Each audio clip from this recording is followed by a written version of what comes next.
This arc is for the villain who stays hiding the feeling that there ain't a local rapper on the level that he's killing. Rolls another blunt to get high as the ceiling. It's been top shelf since the government started dealing. This arc is for the villain who stays hiding the feeling that there ain't a local rapper on the level that he's killing. Rolls another blunt to get high as the ceiling. It's been top shelf since the government started dealing.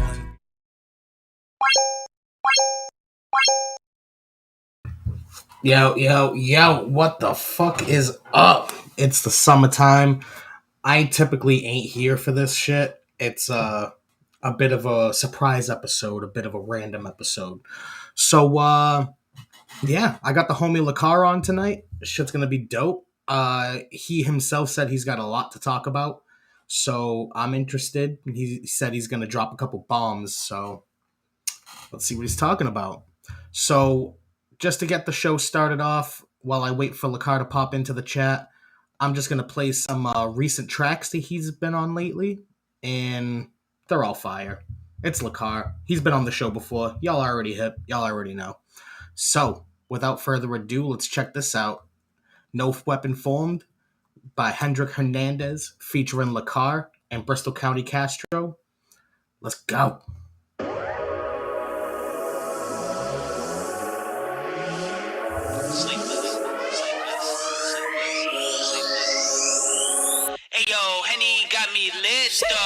My bars greater like network commercials. Even though I sing them, they carry weight like Medea purse do. The way they sing now, auto-tune can't hurt you. I don't tune into who's who, hurt who like Sudoku. The goof troop, use a goofy if you shoot anything but a movie to promote your record, boo-boo. Now let me stop with the truth, I'm tucking away the facts. God positioned me in positioning what's next. They calling me the god, she calling me a king. Cause I done let her through more storms than anything. Now she can weather more storms than the weather bring. Toe to toe, giving life the beats with a pick and roll. Messing with mine gon' be trouble for you. He's in control and I'm controlled on you. Gave the opportunity to give in. Gave in to him, nobody stopping me from living. No weapon formed against me shall get away with murder. I make it harder than a 10-speed. For you to prosper, that'll never be the turnout. For you to prosper, that'll never be the turnout. For you to prosper, that'll never be the turnout. Autistic just like on my son. Sleepless in New England like a third shift titleist run. Wake up in the morning and I know that the fight has begun and my income's changing. From the way I'm rhyming, striking the drum. And me and my brothers keep on flipping like we Hardy. You spell Hendrik N-E-W-B-E-D-F-O-R-D. Oh, was that corny? Did I sound like a dog? Well, for sport, you could always try G-O-D for sure. Hey, yo, my whole city full of Rollos. And that's kind of crazy, cause I'm the greatest. And sometimes I struggle to pay my car note. Hold me up the street, he live like Pablo. And I salute him, but my movement is to be more like a Giamavlo. Paying the God goes, if I sold you a building with a change of perception of my ceiling. Well, take these bars and beats, cause you know I got those. They ask me how I move through the hatred. I tell them I'm top 5, dead or alive. Off the accumulation, they calling me God. No weapon formed against me shall get away with murder. I make it harder than a 10-speed. If you didn't know. For you to prosper, that'll never be the turn. The undeniable, the unstoppable, the impossible. For you to prosper, that'll never be the turnout. Stay sleepless, God. For you to prosper, that'll never be the turnout. Life got crazy, it told me, made you. So I got sick on my bishop, I got smooth on my cue. When the true color show, man, I never changed my hue. No weapon formed to prosper if 100 is the proof. Drinking in the park at the dark, that was common. My food for thought, rave reviews, y'all talking top rhyming. Switch hats, more than just a rhymer, I'm a all to show how dope the art is. The gallery was ugly, the district historic. Got the right to talk heavy if ambition's enormous. I bang mechanics lane like I should have been on it. Gods don't trip over nothing, you better watch where you walking. Egos bruise when you hit with this tune. I crash your party just to burst your balloons. Word, with Timberlands on, the shit kick hard. And I'm the big dog that came to piss in this yard. No weapon formed against me shall get away with murder. I make it harder than a 10-speed. For you to prosper, that'll never be the turnout. For you to prosper, that'll never be the turnout. For you to prosper, that'll never be the turnout. I don't know about y'all, but that shit goes hard. That song is sick. That's a super relatable hook. I can't wait to talk to him about it. That song is nuts. That song's nuts. So I actually was just talking to LaCar. He's just re-downloading Chrome real quick, so he should be in the chat momentarily. So in the meantime, my man's got a pretty dope song out with Gorilla Smooth right now called Drywall. So we gonna play that real quick. If you're in the chat right now, comment, let me know, say what up. We're just waiting for our guest real quick, and as soon as he shows up, it's gonna be a vibe. So let's go. This is Drywall by Gorilla Smooth featuring LaCar, our guest tonight. So let's get it. I know.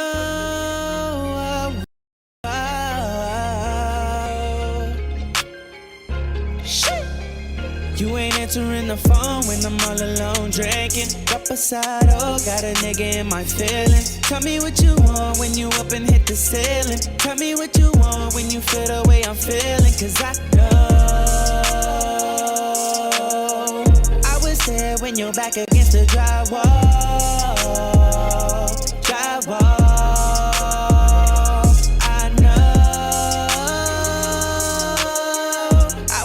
When you're back against the drywall.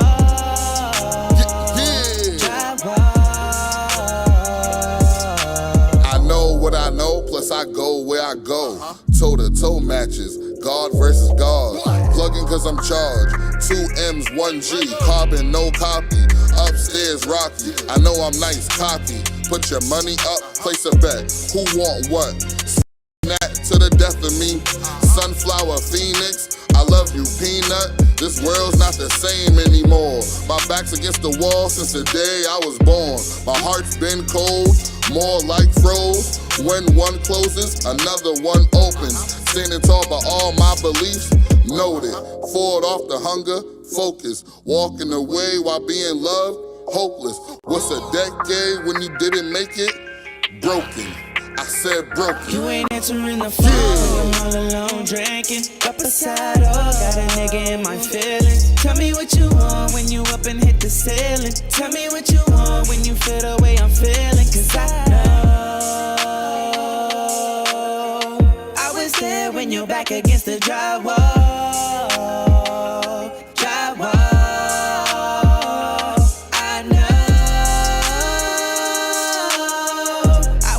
When you're back against the drywall.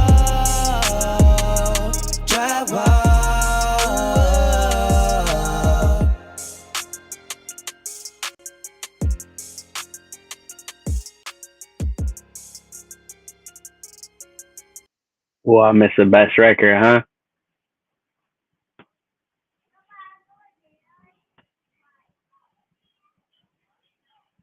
Uh-oh, Brody, why I can't hear you? I forgot to unmute myself, that's why. There you go. Oh man. But yeah, no, that's a fucking hot record, dude. You guys both killed that shit. Nah, word. It was so crazy because like I was already working on a song like based around that content, and then like he hit me up and I was like, all right, I'm gonna just flip that over to your beat. Works perfect. Oh yeah. Before that one we played No Weapon Formed with Hendrick and Bristol. Ooh, I was trying to be here for that. We got to spin that back at some point. We can run it back after. We can run it back. So, man, let me kill these because I can't see my face. It's crazy. So, how are you doing? How is the summer treating you so far? Bro, the day job is killing me. Yo. Like, I literally just hurt my back on Friday, bro. And, like, I'm Oh, debating on whether or not to even put in, like, a workman's comp situation because, like, you know they don't be paying you, right? facts. So, yeah, fucking. So, you had a couple of things that you wanted to talk about specifically, Yeah, if I yeah. remember correctly. Whew. But here's the thing, you didn't tell me what they were. So I have no idea Yeah. what this shit's about. Yeah. This is a very special episode of the podcast tonight. Bro. Alright, where to begin? Where do I begin? I don't even know where to start, bro. Alright, so the first thing that I wanted to get into, we'll start with the more personal situation. So some people know, some people don't know, but for the past, like, I'll say we'll just call it 5 years, I've been a CDL driver. Okay. I'm saying that's what the day job's been. So I had my class A, and so just backstory to that. In 2017, you know what I'm saying, I went through some family stuff. You know what I'm saying, it was a major life change for me, so it caused me to have some episodes of what I now known as panic attacks. Okay. And I'm just like, I'm a Super Saiyan, bro. Like, I've never had nothing going on with me. You know what I'm saying? I'm not allergic to nothing, bro. I don't have high blood pressure. I don't have no type of nothing. Yeah. No allergies, no nothing, bro. Just nothing. Never broke a bone, nothing. Like, so I like, the crazy part is, like, I done fell out of trees. I've been hit by cars, all of that. Never broke nothing, none of that. Damn. So you know what I'm saying, for me to be experiencing, like, things such as, you know, depression, anxiety, and like I said, the panic attacks is, like, super foreign to me. Yeah. But again, you know what I'm saying, I always, like, I became super close with my now doctor. You know what I'm saying, he goes by Brian Costa. Like, super cool dude. You know what I'm saying, he has no problem with me, like, taking time out of, you know what I'm saying, the little 15 minutes that you get. He'll be like, bro, he'll sit down with me, yo, whatever you need to get off your chest, let me know. Let's talk about it. That's cool.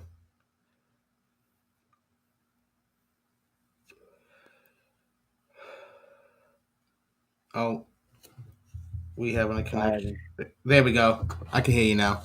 I think there was a little bit. I think there was a little bit of a connection issue. Yeah, so I was saying, 17, you know what I'm saying, like I said, I went through the family stuff, major life change. To my doctor, he said he wasn't really sure what it was, so he kind of just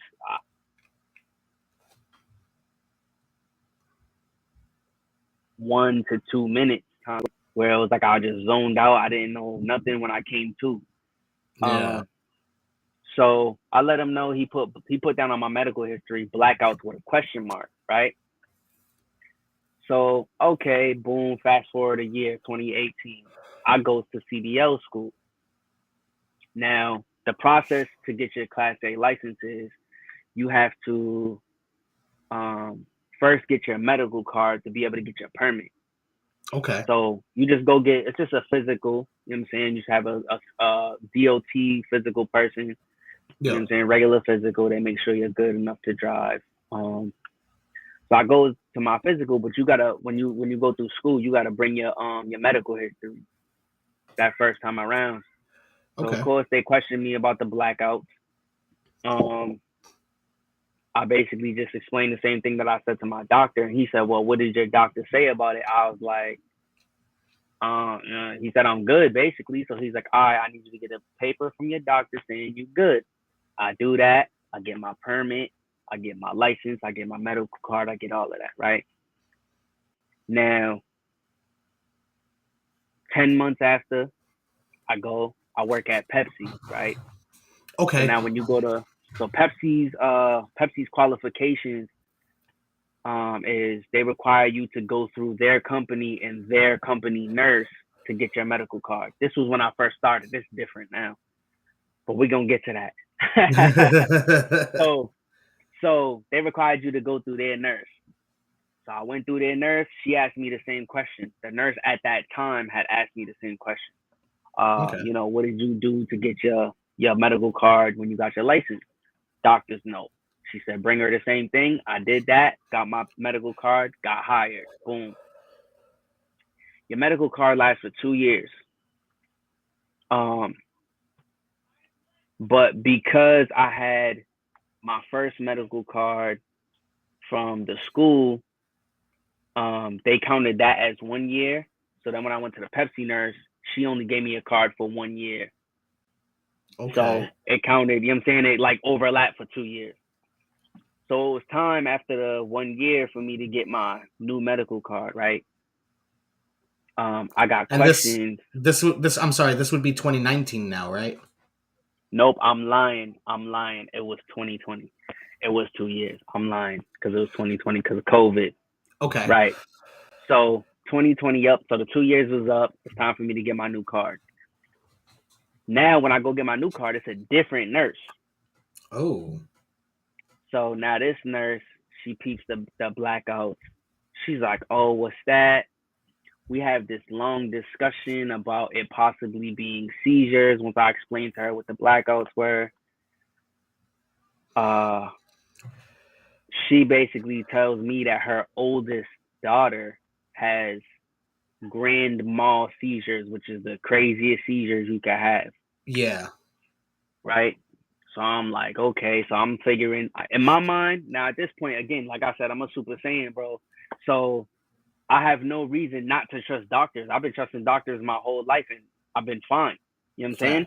So I'm like, okay, here's a nurse, right? Registered nurse, RN, who deals with this seizure thing. So she must know tons about it. Her daughter's had seizures her whole life. So I'm like, yo, again, like I said, no need to not trust the doctor. So I'm like, okay, maybe it's that. He sends me to a neurologist. Now, matter of fact, let me not even get to that because that's going to come later. So okay. I goes to the neurologist. He's like, yeah, like you have seizures. You know what I'm saying? So I'm like, okay, trusting the doctor. I'm like, okay, you know what I'm saying? Because in my mind, my thing with sickness has always been this. I don't dwell on it. You know what I'm saying? I'm not like, oh my God, I got seizures. What am I going to do? Nah, I'm like, how do we get past this, yo? How do I beat this? What do I got to do? You know what I'm saying? And I'm very I'm an analytical person. So what I'm going to do is I'm going to go through the seizure and see how I can control it. That's the same thing I do with everything. If I get sick, if I get a cold, I'm like, okay, what can I do to get my nose clear? I do everything possible. What can I do to stop the headache? How bad is the headache? What can I do? What can't I do with the headache? What's going to ease that tension? I do all of that crazy stuff, right? Yeah. So I'm like, okay, how do we get past the seizure thing? They like medication. I'm like, it makes sense. You know what I mean? I'm like, I don't know jack squat about it, no seizure. So I'm like, okay, put me on the medication. Bro, they put me on some crazy medications, bro. I'm talking about hallucinations, sweating, Jesus. like crazy stomach pain, appetite issues. What do they call that? You ever heard of you ever heard of vertigo? Yeah. Yeah, when your like balance is off and all that, bro. That's all these side effects, bro. Life deals with vertigo. Yeah, all those crazy side effects. Like, and again, never experiencing none of this my whole life. I'm like, bro, what is this? I'm like, I ain't trying to be on no medication. I'm feeling like that. So I stopped taking them, bro. I stopped taking them like 2 weeks in. I was like, no, I'm good. I can't. I eat, bro. I eat. I'm a garbage compactor. You messing with my appetite, bro? Forget it. So, I stopped the medication. Now, CDL law at the time, because of COVID, so let me back up. So CDL law originally is you got to be out of work for 6 months because you got to be seizure free and medication free for 6 months before you can go back to work after having one seizure, right? So with COVID, they split it. With COVID, they said you got to be 6 months seizure free and then 6 months off medication. Oh, what the year. fuck? Yeah. So wait, hold on. I gotta ask. If the medication is used to treat the seizures, why would they want you to be 6 months free of the medication when if you're not on the medication, you're gonna have the seizures? That doesn't make any sense. I'm just telling you what they told me, bro. I'm just telling you what they told me. What the fuck? So, boom. But this worked out in my favor. You know why? I just had my son. Okay. So I was like, oh, I get to spend a year trying to figure out how to be a dad? Bet. Fair enough. Like, word. So, mind you, just going back a little bit, bro, like, I was getting ready to buy a house, bro. I was sitting on, like, bro, I had like 20 bands saved up, ready for a down payment, bro, all of that. Like, yeah, bro. So, of course, COVID, paperwork getting shuffled everywhere. I had to use my own bread, bro. Gone, right? Now, bro, just the process of, like, trying to get paid and go through, like, HR. Bro, COVID had everything going crazy. Everybody knows. Everybody went through their own situation. Yeah. But, like, bro, mine was, to me, bro, it was dire. Bro, it was like the HR people kept getting swapped out. So the one HR person wouldn't tell the next HR person what was going on. So I kept having to re-explain everything. I kept having to resubmit mad papers, bro. Like, it was a lot. It was crazy. So, whatever. Fast forward, I ended up being able to go back to work after a year. Mind you, I was already heated because my boss failed to tell me that the contract says if you go back to work after exactly a full 12 months. So what is it? December 31st. After December 31st, January 1st, you go back to work on January 1st, you lose all your seniority at your job. Wow. I didn't even know that, bro. I went back to work 11 months and 3 weeks in. I was that close, bro. That close to losing like 3 years worth of seniority, bro. I would have lost vacations, all of that. I would have lost my pay. My pay would have went back down to when I first started, bro. Everything, bro. Crazy. Well, at least you fucking made it. Right. And mind you, I was supposed to go back in February, I believe, but I ended up pushing it and extending my leave because I had to get surgery on my foot. So I was like, I might as well just do it now before I go back. You know what I'm saying? So anyways, I goes back to work. And, like, at this point, bro, like, I'm trying to go through different neurologists. Like, I'm trying to get, like, second and third opinions and stuff.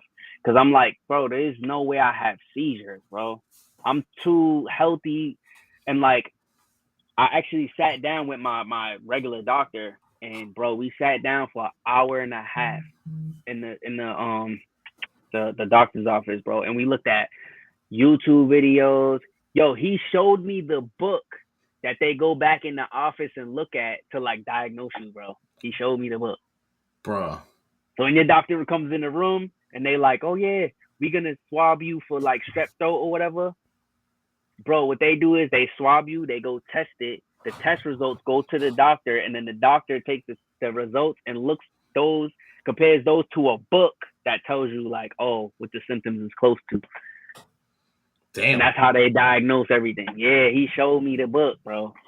So anyways, so we sitting there for an hour and a half trying to figure out what's what. So he basically took a paper and he just wrote down the symptoms, right, of what I went through, my blackouts or whatever. Then he wrote down the symptoms out the book of seizures. Bro, it didn't match up at all. Like, there was, like, one thing that matched. That was it. That's so weird. Pete, so this is how we figured out it was panic attacks. Bro, it matched up like this. Boom, boom, boom, boom. Probably skip that one. Boom, boom. Skip that one. Boom, boom, boom, boom, boom. He was like, it's got to be panic attacks. You know what I'm saying? And mixed with anxiety and all that good stuff, right? So he gives me a medication. Now, don't get me wrong, though, this medication still had some weird side effects as far as like the appetite thing goes. Yeah. But I will say, I see what the medication would do to a panic attack. You know what I'm saying? I could tell, like, I was like, okay, I could see, because based on how it made me feel and everything. Okay. So, lo and behold, I don't take that medication either, bro, because, yeah, no. But anyway, so that happens. I'm at work for like 2 years trying to figure out. Now there was the neurologist, bro. Like doctors are scared to go against each other.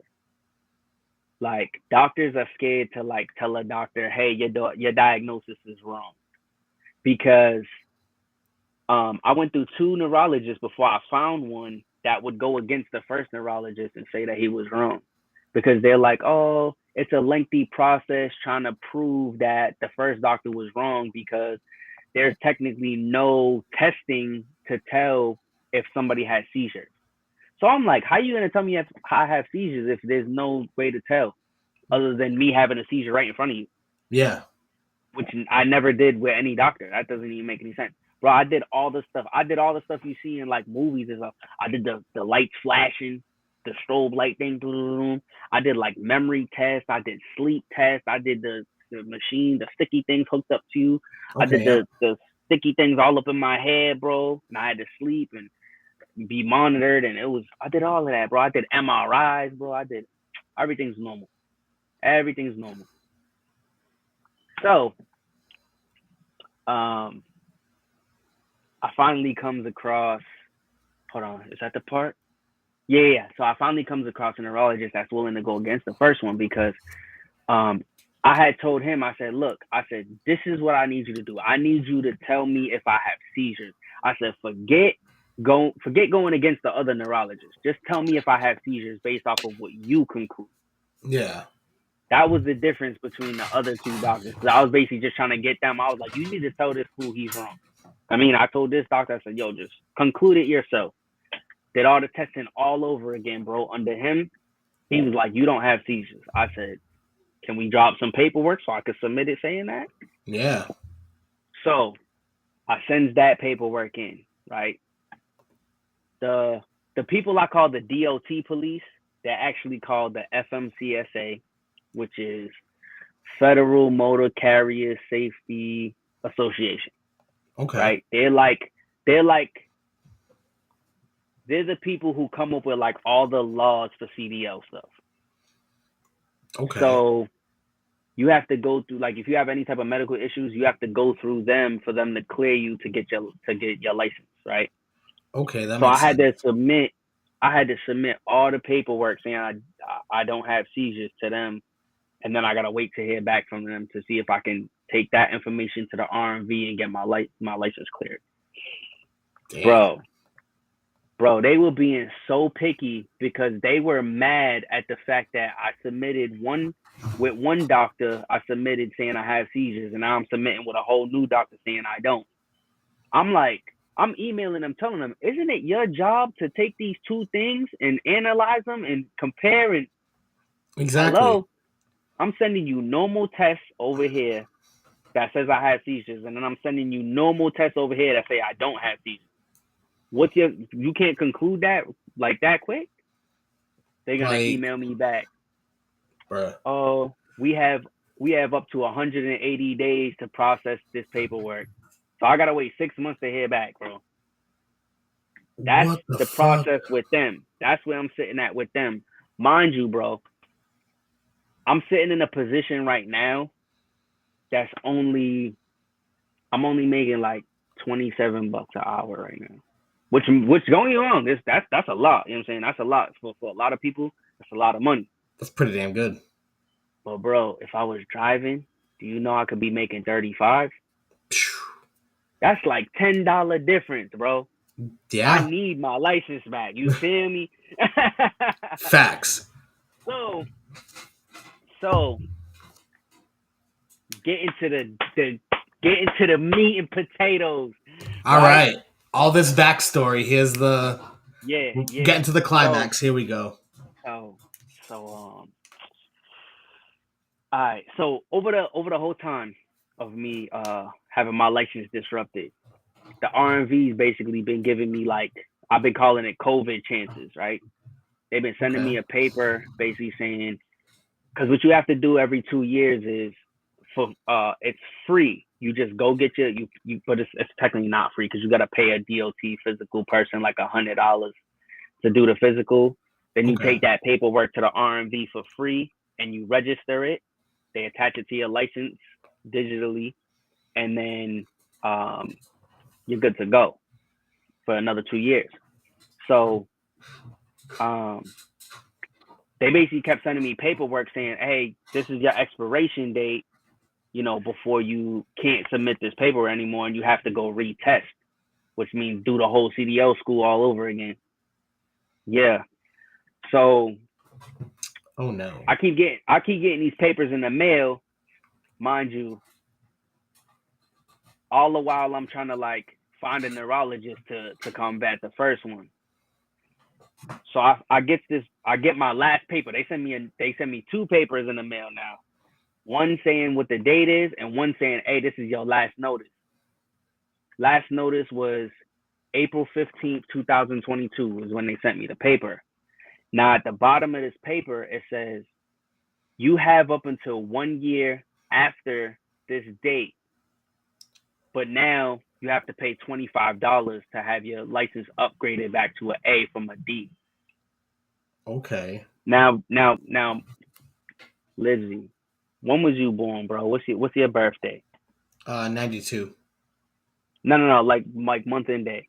Oh, 10 days from now, actually, the 27th of July, 1992. Okay. July 27th, bro. Now, a year from now, right? A year from July 27th is what? July 27th. Thank you. And you celebrate on July 27th every year, right? Yeah, because it's a recurring day. Once a year. Now, on Facebook, right? If you was to post something on July 27th, your memories next year will pop up when? On July 27th. I see where you're going with this. Thank you. So I calls the FMCSA and I says, now, so it was April 15th, 2022. So now we're in 2023. April 15th is right around the corner. It's mind you, now I just got the email on April 14th. No, April 13th. That's what it was. April 13th. I just got the email saying that they're gonna take 180 days to process my paperwork. Right? So I called the FMCSA April 14th, the next day, and I say, hey, what do I do? Because the RMV is giving me this expiration date, which is in 2 days. Like, what I'm supposed to do? I don't have my paperwork to make this happen. The FMCSA tells me to go to the RMV and ask them for a pushback. And if they need be, they'll have the FMCSA send a letter to the RMV, basically saying that they're still processing my paperwork. So I says, okay. April 14th, bro. Mind you, while I'm at work, okay, I work in Cape Cod.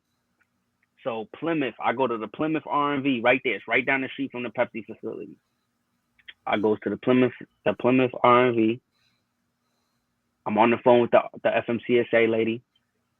I walks in. I tell the lady, hey, look, I need to talk to somebody about some CDL stuff. She sends me over to the next booth. She gives me my little number or whatever. Yeah. I go over to the booth. The dude calls me up. I'm like, hey, look, my expiration's coming up. FMCSA said, you know what I'm saying? If you need them to send a letter, they can. I need the expiration pushed back. He's like, we don't do that here. I'm like, you sent me the letter. I don't understand. We don't push expiration. He said, you got to talk to a licensing agency. I said, okay, do you have a number for them? He gives me a phone number, right? So I goes right outside. I don't even go to my car or nothing, bro. I go right outside. Calls the number. Who picks up the phone, bro? Tell me it's that same fucking guy. The FMCSA, bro. The lady. She's like, hello? I'm like, her name is Grace, bro. I'm like, Grace, it's me. You know what I'm saying? Like, she's like, oh my God, what happened? I'm like, they just gave me the phone number to you saying you're the licensing agency. She's like, no. She's like, let me give you, check this out. Let me give you the real number to the licensing agency. Bro, standing right outside the R&V, I dialed a number. Guess who answers the phone, bro? The R&V. I'm like, what is this ping-ponging? This is crazy. So I goes back in the R&V pissed, bro. I'm like, yo, y'all are playing games. What's going on? What we doing? They're like, oh, we got to talk to the general manager, blah, blah, blah, blah. They call the general manager. Yo, the general manager comes out, arms folded, does like this to me. We can't help you. I said, what? What are you talking about? I'm like, bro, what am I supposed to do?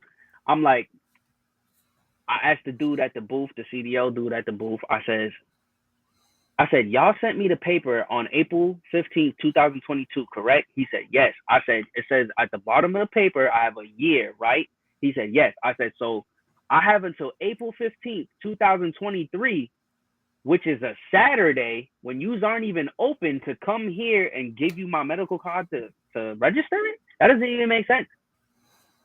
So now, bro, I leave, right? I leave.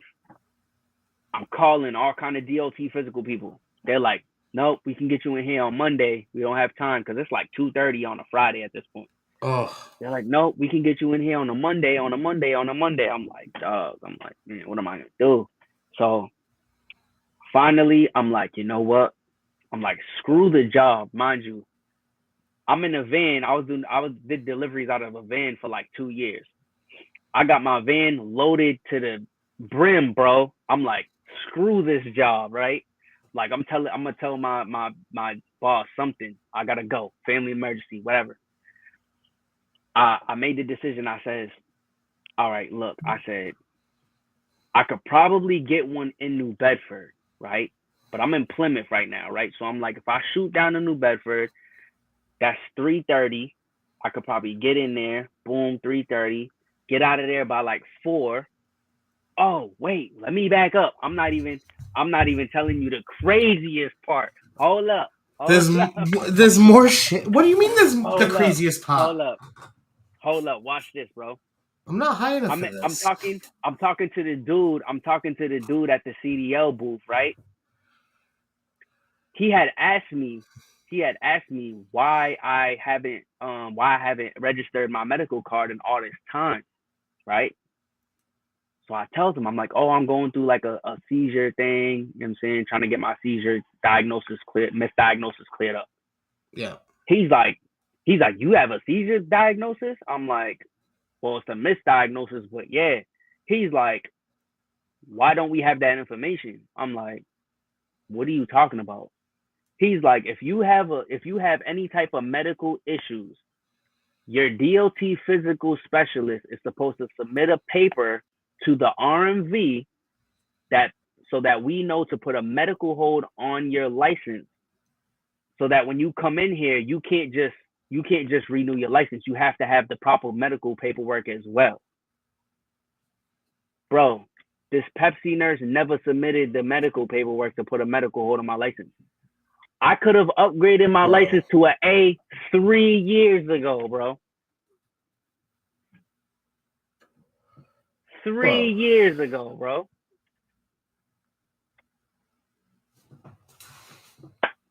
So boom. So that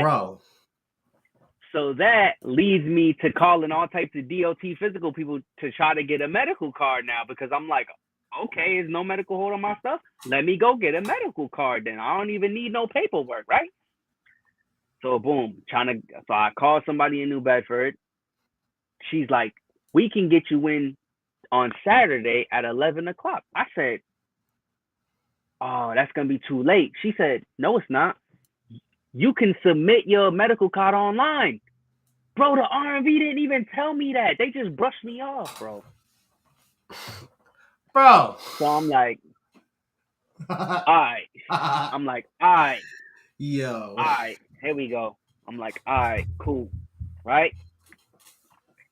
Boom. Schedules my appointment. I go get my physical. One and done, no problem. Boom. Now, that Monday was a holiday. So Tuesday, I'm like, as soon as I go to work, I'm going to do the same thing. While I'm on the job, I'm going to shoot over to Plymouth. Make sure that there's nothing to hold my license from being upgraded, right? Bro goes in there. I let her know, hey, I want to make sure there's nothing holding my license back from being upgraded. She's like, oh, no. All you got to do is pay $25 and then wait for it to come in the mail. I said, bet. Puts my card in, pay my $25. Boom. I'm like, okay, so I'm all set. Bro, she started doing this to the computer. I'm like, yo, what's wrong? She make a phone call. Her tone gets real low. She like, yo, I knock on the glass. Hey, hello. What's going on? She says, oh, okay. So he has to start over? I said, what do you mean? Hey, what are you talking about? She says, oh yeah, my manager said you have to start over. I said, why? What are you talking about? So I did everything I'm supposed to do. Pulled out the email with the confirmation showing that I submitted it online and that they accepted it, mind you. That's what it is. Because once you submit it, you get one email and then you get another email saying that it's been confirmed. Yep. So shows my confirmation email and then she's like, oh no, even though you got your medical card in on time, you had to pay the 25. No, I lied. You had to get your medical card in on April 14th, 2023. So that's their year. Their year is the day before. You have up until the day before. That's their year. Who in the world counts that as a year like that? Who counts a year like that, bro? Bro. Who counts a year like that, bro? I see when there's your a couple... license. Oh, sorry. Like, I was gonna say. I see there's okay. a couple people in the watching the stream right now. If you can let us know in the comments who counts a year like that, let us know. Seriously, who counts a year like that, bro? Even when your license expires, bro. It's that day. Bro. It's that day your license is expired. Exactly. So like, what are they talking about? What are they talking about, bro? So, boom. Right? I'm like, okay. And mind you, I didn't even know about the $25, but she said I had to pay the $25 by April 14th as well. The RV didn't even tell me that, bro. Yeah. They were just letting me. Because I told the dude, I said, I'll go to the DOT physical test right now. He said, all right. He said, do that and come right back here. He's like, and I'll upgrade you, no problem.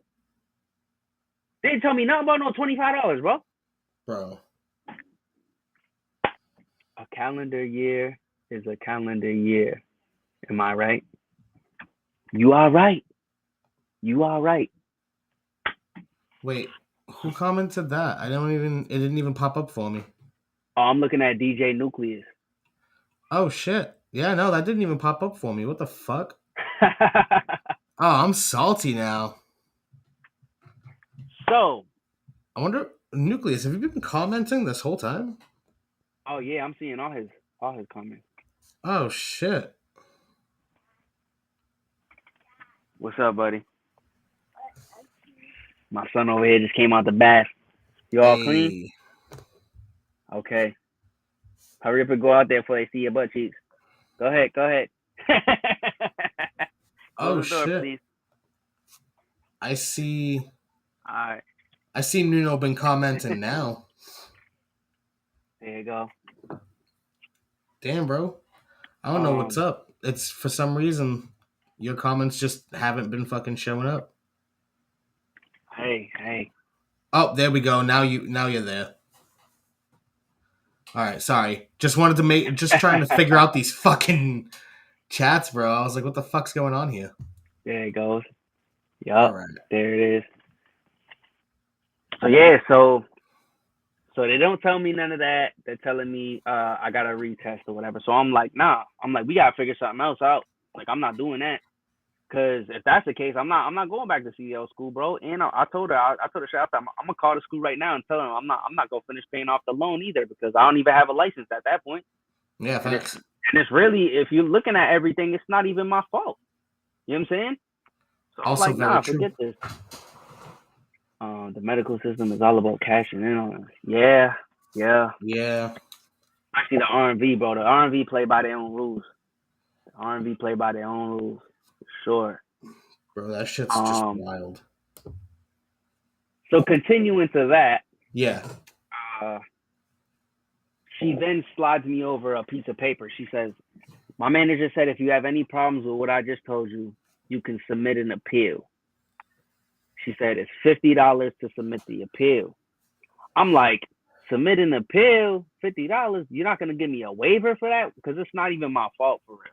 Y'all told me, because I told her, I said, when I came in April 14th, 2023, y'all told me that it was April 15th, 2023 that I have until. Y'all didn't say it was April 14th that day I have until. So y'all misinformed me. So y'all should give me a waiver for this, at least. Facts. She said no. She said no, slid me the paper, and that was that. Even you know how the R&V has like the little security guard in there? Yeah. Even the security guard, bro, when I walked past him, was like, yo, bro, that's bullshit. I ain't gonna hold you. So I had to was it the security guard? I think it was the security guard. Yeah. The security guy actually told me too. He was like, he said, if you got to submit an appeal, he told me, he was the one who told me I should get a look. Oh, what just happened? Can you still see me, bro? Yeah, I can still see you. What's going on here? You might have just minimized or opened something. Oh, nah, my Safari just opened. Adobe Flash Player trying to cut us off. So yeah, so the security guard is like, yo, bro, like what I would do is, he's like, because the R&V, once you go like in front of the Board of Appeal, the R&V is gonna have a lawyer there to represent them. He's like, so you should get a lawyer too. I'm like, damn, I gotta come out of pocket, bro. Jesus. Again behind this. Again. So that's what I did, bro. You know what I'm saying? Shout out to my guy Brian. I don't really know how to say his last name for real, but he's literally known as the CDL lawyer. And you know what I'm saying? I stated my case with him, and he said he don't see why I shouldn't get my license back. He said there should be no reason, regardless to everything else. You know what I'm saying? Because he's like, it's not even on me. It's not my fault.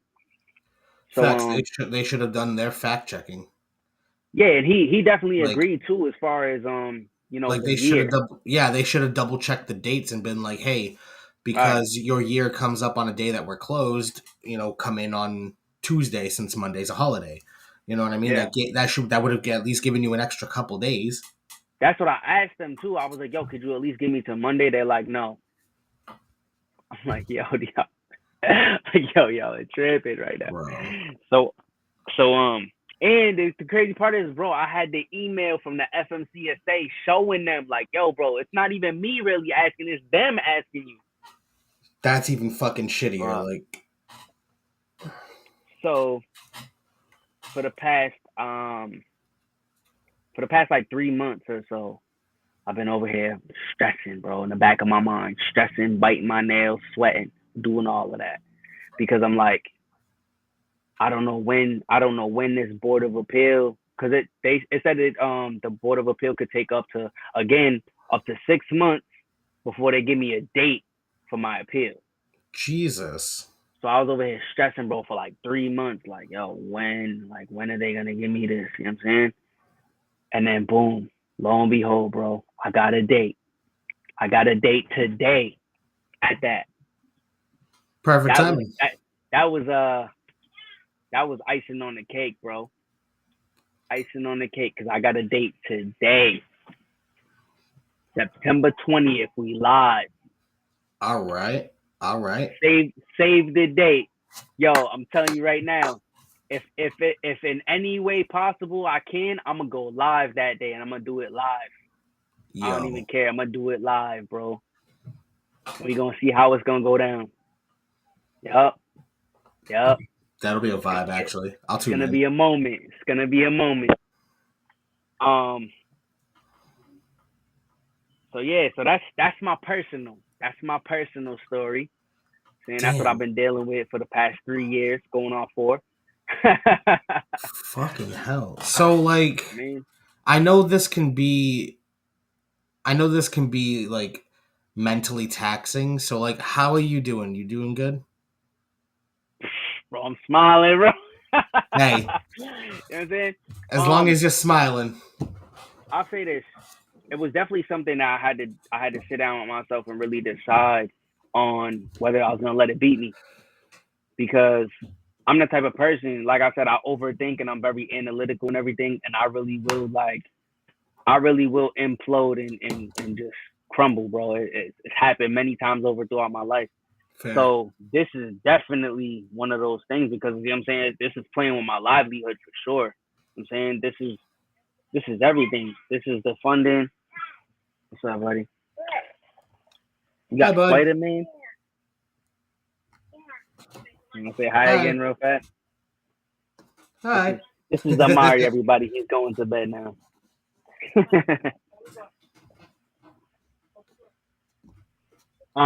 So, what was I saying? Oh, yeah. So it was really something I had to sit down and just decide on whether I was gonna let it beat me or not.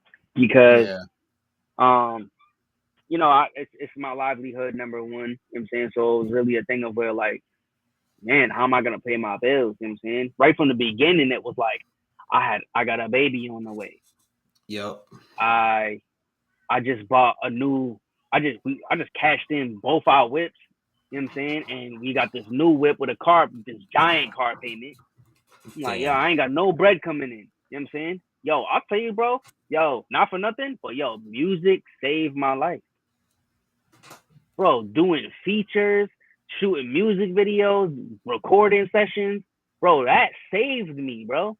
If I didn't do that, bro, I would have been behind on bills. I would have had my car repoed and some more. Fair. Probably. I don't know, but probably. You know what I'm saying? But yeah, man, like, yeah, I just had to sit down and make a decision, and I decided to not trip on it, bro. That's what it was. I decided to not treat it as big as it is. No doubt. Yeah, dude, because like I can only imagine like being in that kind of situation and shit. So like, especially since I've got the little one on the way too, you know what I mean? So like, I get it. Yep. I really did have to, like, I really had to figure it out. I really did. And it was an interesting journey. Fucking A, dude. It still is an interesting journey. Hey, what up, Castro? Bristol County Castro in the chat. Actually, that's actually a pretty good segue since Castro is in the chat. Do you want to play it? Let's do it. All right. Great fucking segue. Great timing, Castro. I played it at the beginning of the show. Oh, what's going on with that? It's actually a really great segue into the next thing anyways. There we go. All right.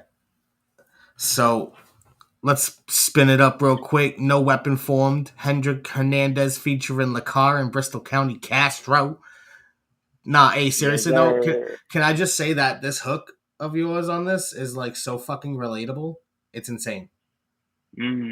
Like, it's so fucking relatable. Like, if you haven't heard this track yet, when you hear it, you'll totally understand. Yo, how'd I do on the rapping though? That was fire. I wasn't expecting that. I had to put some bars in there real quick, just a little bit. You know what I'm saying? I had to get on the old school. Yo, I literally had to like listen to it multiple times because I didn't realize it was you rapping. I thought it was like Hendrik doing a voice. So like I didn't realize it was you, and I was just like, you said something. I forgot what bar it was, but you said something and I was like, oh, that's LaCar. What? Yeah. I was hyped. But yeah, let's spin it up. No Weapon Formed.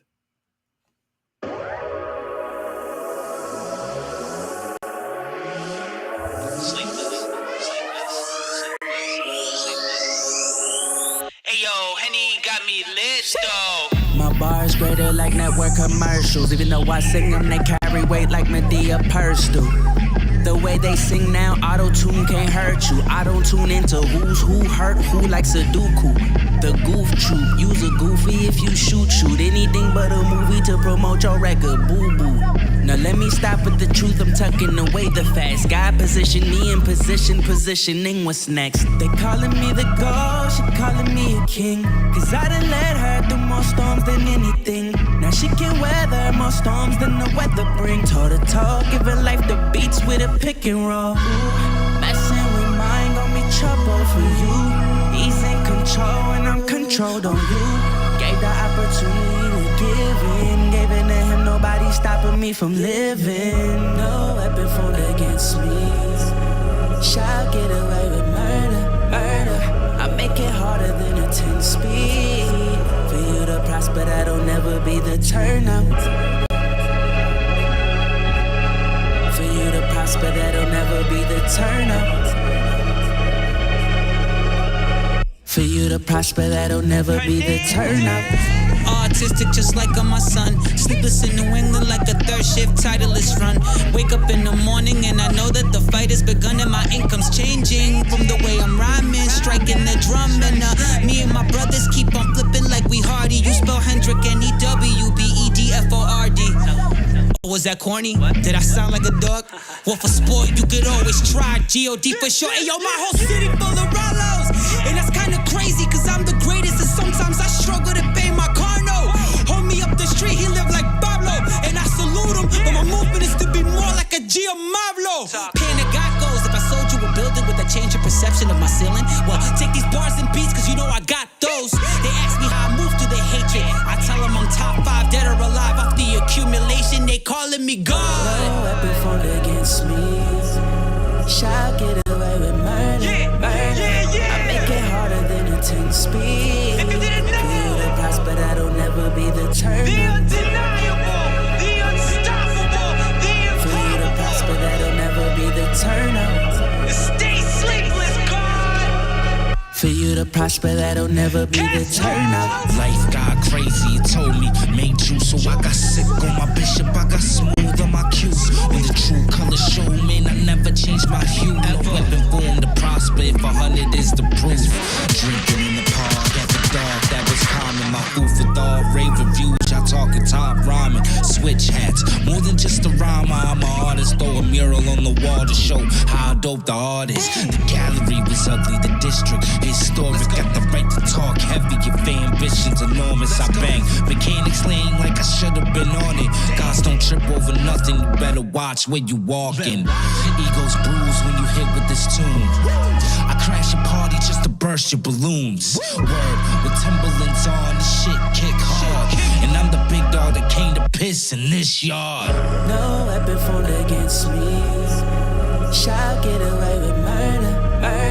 I make it harder than a 10 speed. For you to prosper, that'll never be the turnout.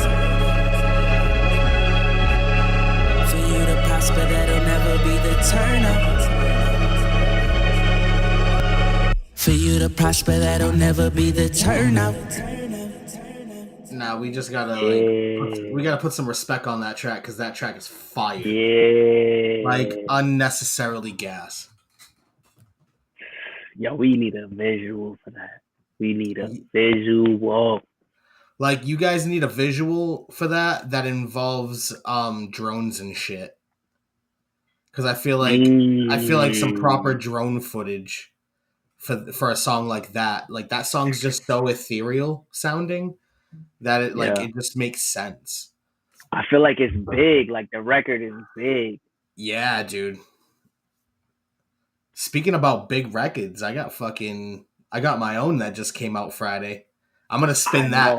I'm gonna spin that later, but I still don't know how you did that.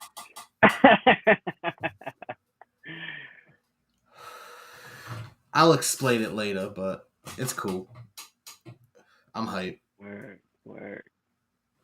And I'll tell you and I'll tell you how I used it to my advantage to market it properly instead of it getting mixed in with other shit. I'll explain later. Okay. Yeah. So. Yeah, what's this other thing you've got to talk about? Man, this is just what's been going on with the music, man. Okay. Because this is crazy. This is crazy. You musically or in the area? A little bit of I mean, I can touch on the area if you want to get into that, but it's mainly about me though. Oh, so we can talk about that after. We still got plenty of time. So what you got going on? Man, I had to pull all my records down, bro. Oh, the United Masters shit. Yeah, bro. Like, all right. So for everybody watching, give them a quick rundown of the bullshit. Or if you want to get into detail, we can get into the details. So, all right. So, what ended up happening was,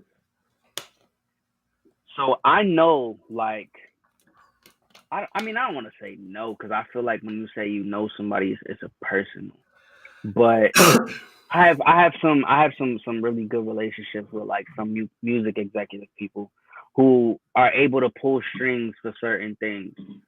So I was just chopping it up with one of them who was trying to like link me to a promoter in Rhode Island, and you know he had heard me talking to the promoter and basically telling him that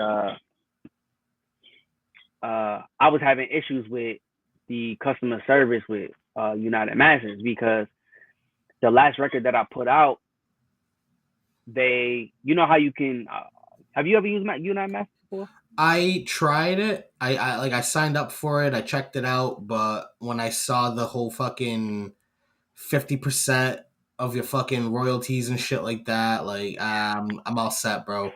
I'll stick with DistroKid. Right. So just like any other distributor, you know what I'm saying, they got packages. Yep. So United Masters has something called Select Artists, and that's their biggest package. It's $60 a year, and you get to keep 100% of your royalties. Okay. As well as you have access to like all their other stuff. You know what I'm saying? You're able to like submit your music to Twitch, submit your music to like the NBA, ESPN, all that good stuff. Yeah. So pretty big contract. Right. So that's what I had. I had this Select Artist package. Now, it seemed like the last probably I'll say 2 singles, it was like they released my music as if I had the basic package. Which if you have the basic package, they only release your music on, I believe it's YouTube, Apple Music, and Spotify only. Oh, Jesus. Yeah. But if you get to select, you know what I'm saying, that's when you get to open it up to everything. So the last 2 singles only went to those 3 platforms. And I'm like, whoa. Like, I'm a Select Artist, bro. Like, what are you doing? Yeah. Our bad is basically what they said. Mind you, after 3 to 4 days of like me sending the email complaining, it's like took them like 3 or 4 days to even email me back and be like, oh, we'll correct that. Give us a second. And then it's like, oh, give it 24 hours. So now that's already 4 days after the song was supposed to be dropped that I got to wait for you to correct the problem. You know what I'm saying? Jesus. So my executive dude was like, yo, why don't you mess with DistroKid? Now, I didn't want to mess with DistroKid before because I felt like DistroKid didn't have that many options. I felt like when United Masters first came out, this dude, Steve Stout, you know what I'm saying? I felt like he was talking good game as far as it being black owned and, you know, the distributor giving you like your access to like a website /EPK and all that good stuff. Which if you know EPKs for real, you really they're everything's helpful. An EPK. They're very helpful. Everything's an EPK though. Like for real. You know what I'm saying? You could turn your Instagram into an EPK. You could turn your Facebook into an EPK. True. You know what I'm saying? It's really not a EPK ain't really all that they make it to be. You know what I'm saying? Yeah. So that was really why I went with United Masters, though, is because I like the EPK features. I like the, you know what I'm saying? Like I said, it was black owned and everything. I was trying to I was trying to support. You know what I'm saying? Not saying that I'm also not gonna sit here and act like I'm one of those people who are like, oh, I was trying to support black people but can't do that now. You know, I'm not one of them. But like I'm just saying, like I was trying to support. You know what I mean? It was black owned. I was like, yo, let me rock. So he had showed me that DistroKid has like majorly upgraded on what they've been doing. So I'm oh, this it's lit. Oh, I'm going over there for sure.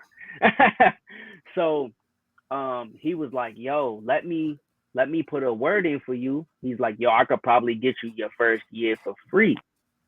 So I'm like, it's only like $40 or whatever, but I'm like, why not, right? Like let's do it. All right, cool. So DistroKid had emailed me back, and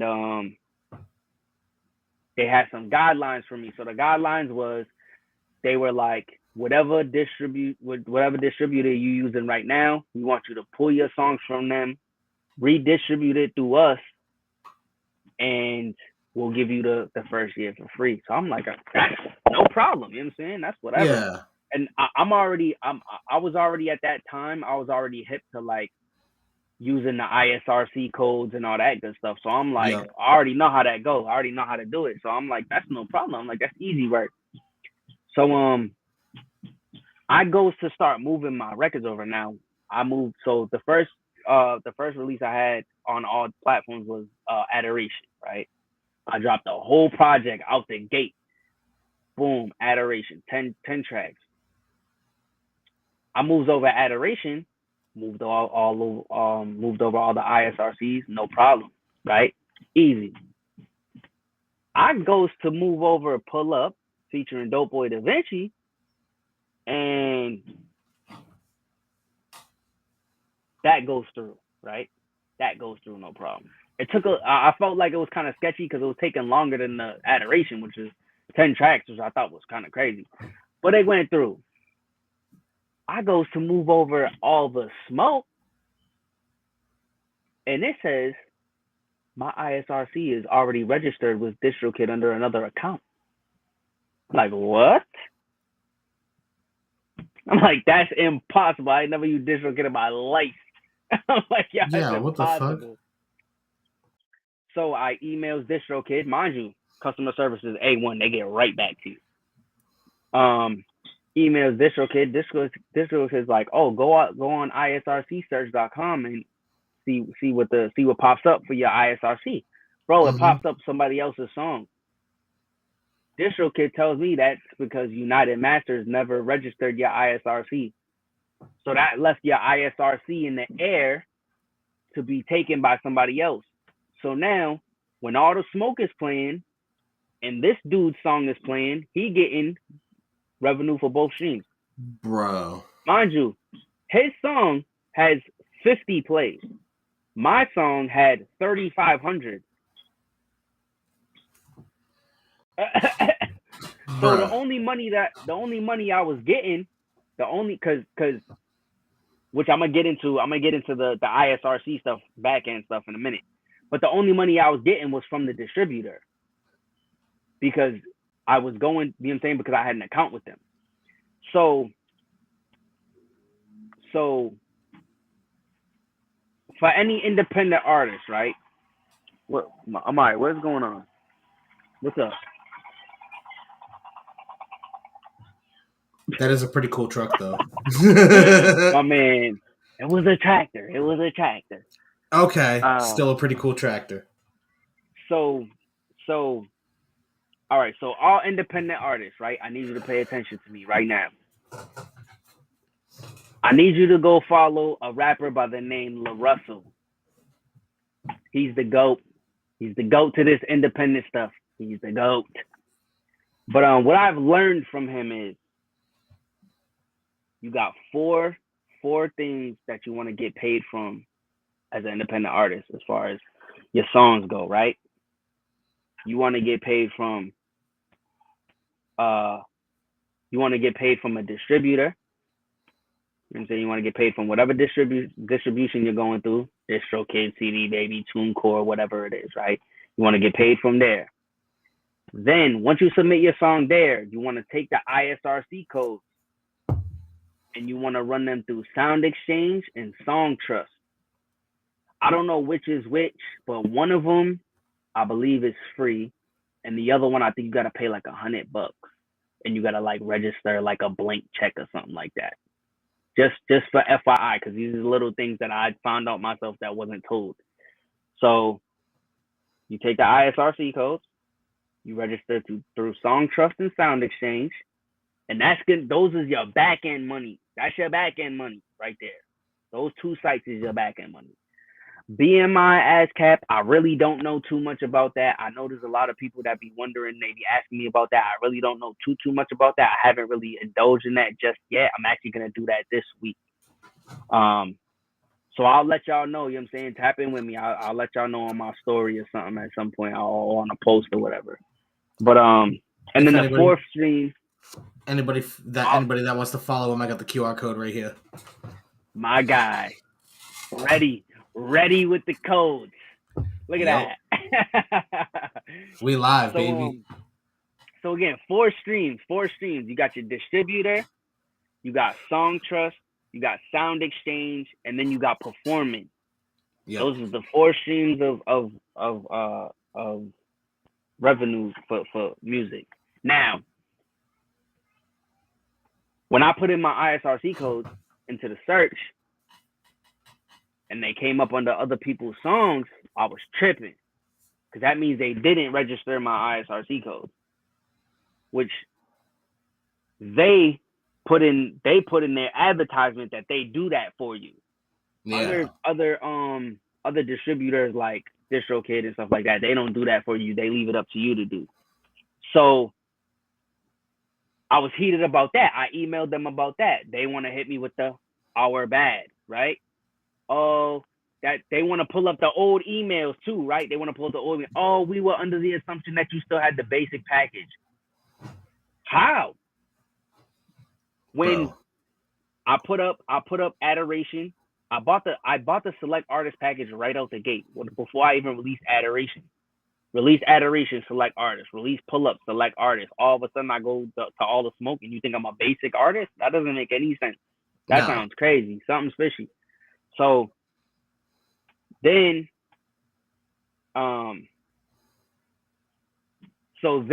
I goes to, because in I believe in Sound Exchange or Song Trust, you can look up the your ISRC codes in there too for your songs to pop up.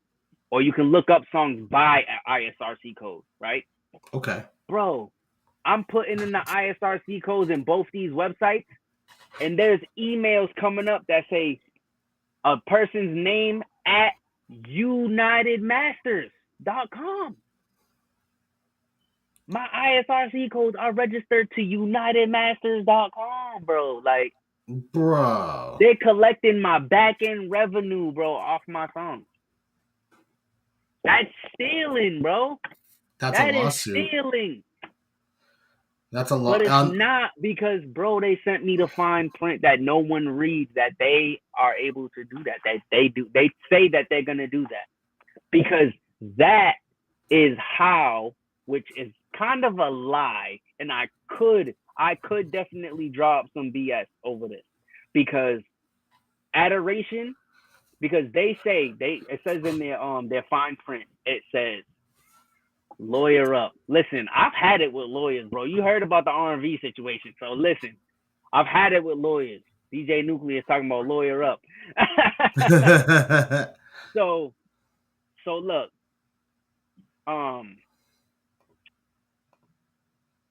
I could drop some false advertising, exactly. I could drop some BS because Adoration and Pull Up, they registered that the correct way, however that way may be. They did those the right way because those ISRC codes pop up, and that's exactly what they connect to. They probably did the first couple to like have you let your guard down, and then yep, that's what I think too. once you started dropping other shit, that's when they were like, all right, let's start collecting this back end shit. Exactly. It's like once they realize, like, all right, he's with us, we're gonna show him we do it the right way, and then he'll never look again, type of thing. You know what I'm saying?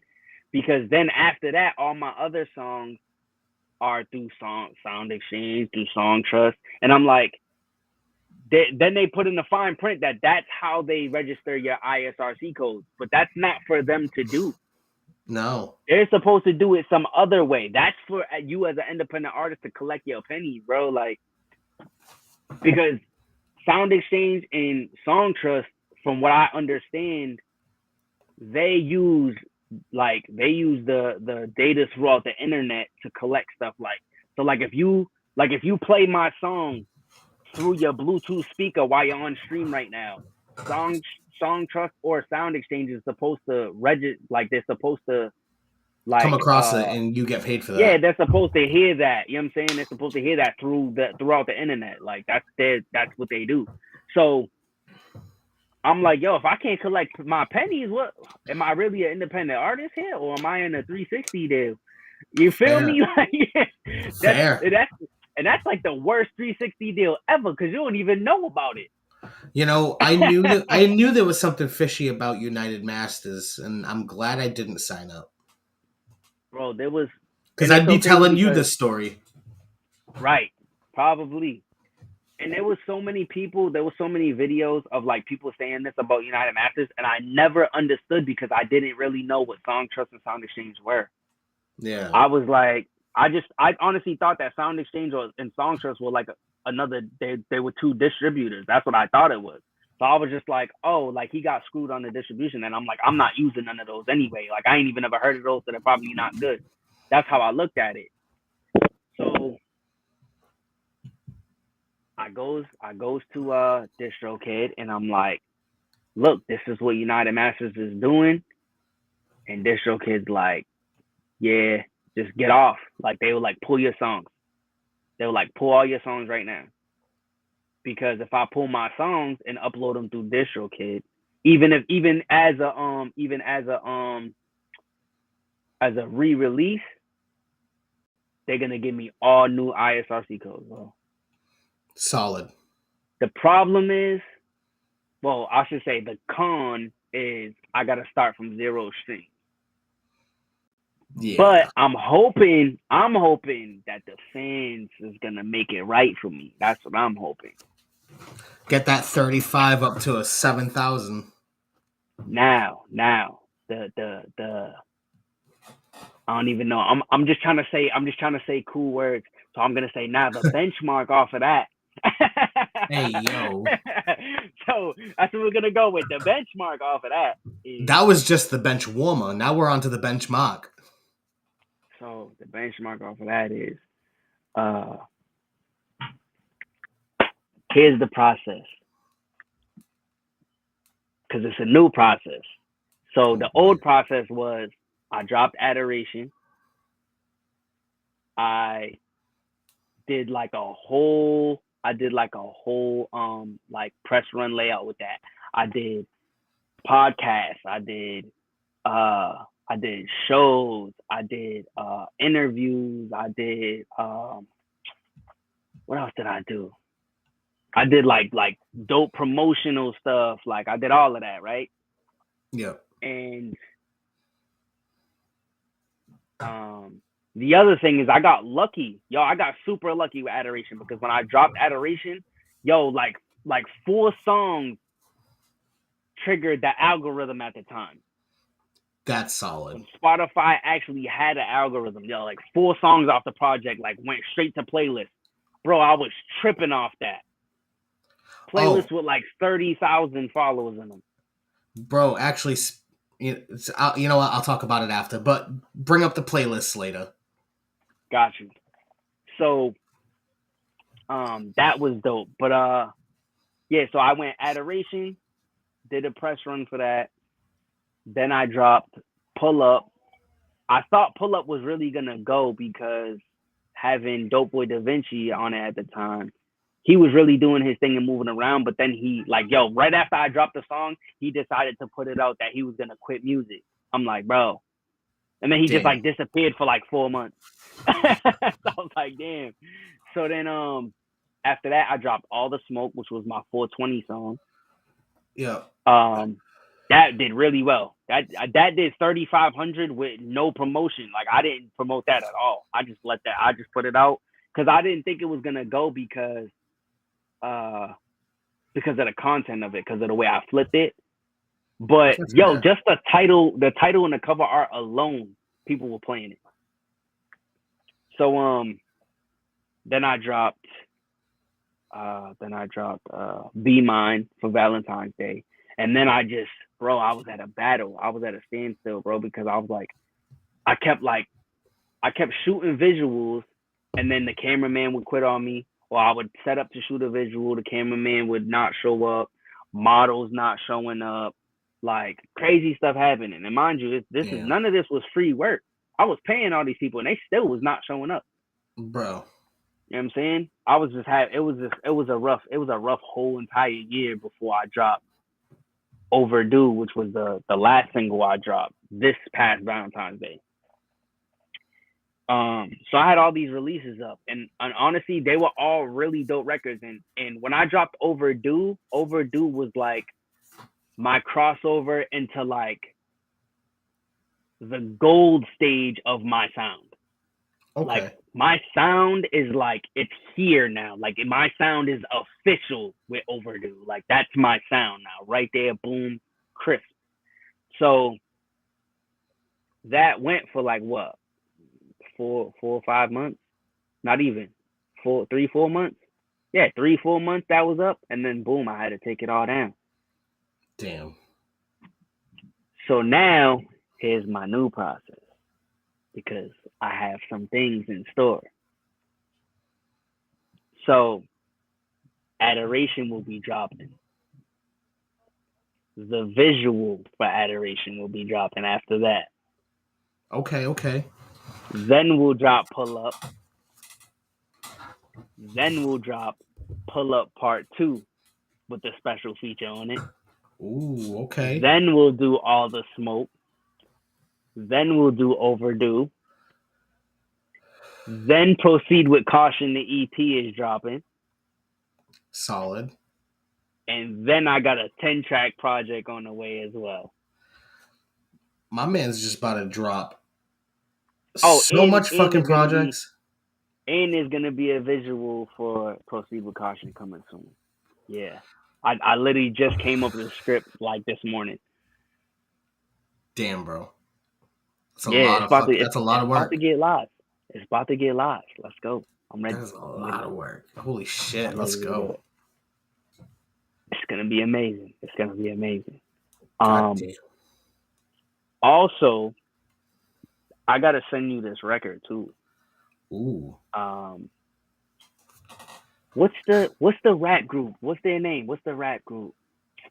There's a lot of them. That doesn't help me. Nah, it's a local rap group. I wanna say so bad they're like some older dudes. There's 3 of them. Oh, Reality. Yeah. There you go. Boom. Yeah, Matt just commented in the chat before saying United Master's been on some funny shit. Like they watching, bro. Oh yeah, right there. I thought, bro, I'm over. My bad. Reality. Yo. I'm looking at the chat and I'm not even realizing that it's different people up in here. I'm just looking at the chat and just thinking it's all DJ Nucleus. My bad. But yeah, no, I've been working on a record for Reality for some time now. I actually had like 3 records. That's mad crazy that like they're right there. I'm still bugging off that right now. But yeah, I've been working on like 2 or 3 records, just trying to like really figure out how we can cultivate sounds together. Okay. But I decided that I'm not gonna do that. And I decided that I'm gonna just give a hook with what I feel is a dope record. Okay. And I want to see what they do with it. I want to see what they do stepping out of their sound. You know what I'm saying? Okay. Or even putting their sound on this record. Like I want to see that. You know what I'm saying? Because I hear them do so much like old school hip hop stuff, right? Yo. And that's their whole thing, which is fire, and that's what their fans love them for. But me personally, I'm like, what would the crossover sound like? Just one record, right? Like just one. Just one record. That would be nuts. You know what I'm saying? I mean, hey, who knows? That might open up a door to something crazy. Some like I think like some like old like 90s era hip hop R&B type shit with like You on the Hook and then them rapping some fucking dope 90s bars. Well, not 90s bars, but like some dope fucking like back and forth bars type shit. Like I don't know. I know they could do it. I know all four of you could fucking come up with something fire. Well,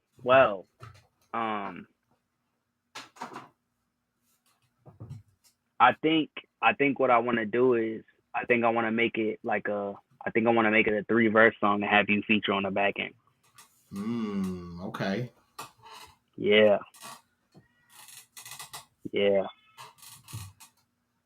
Okay. That'd be tough. I think that's gonna be crazy.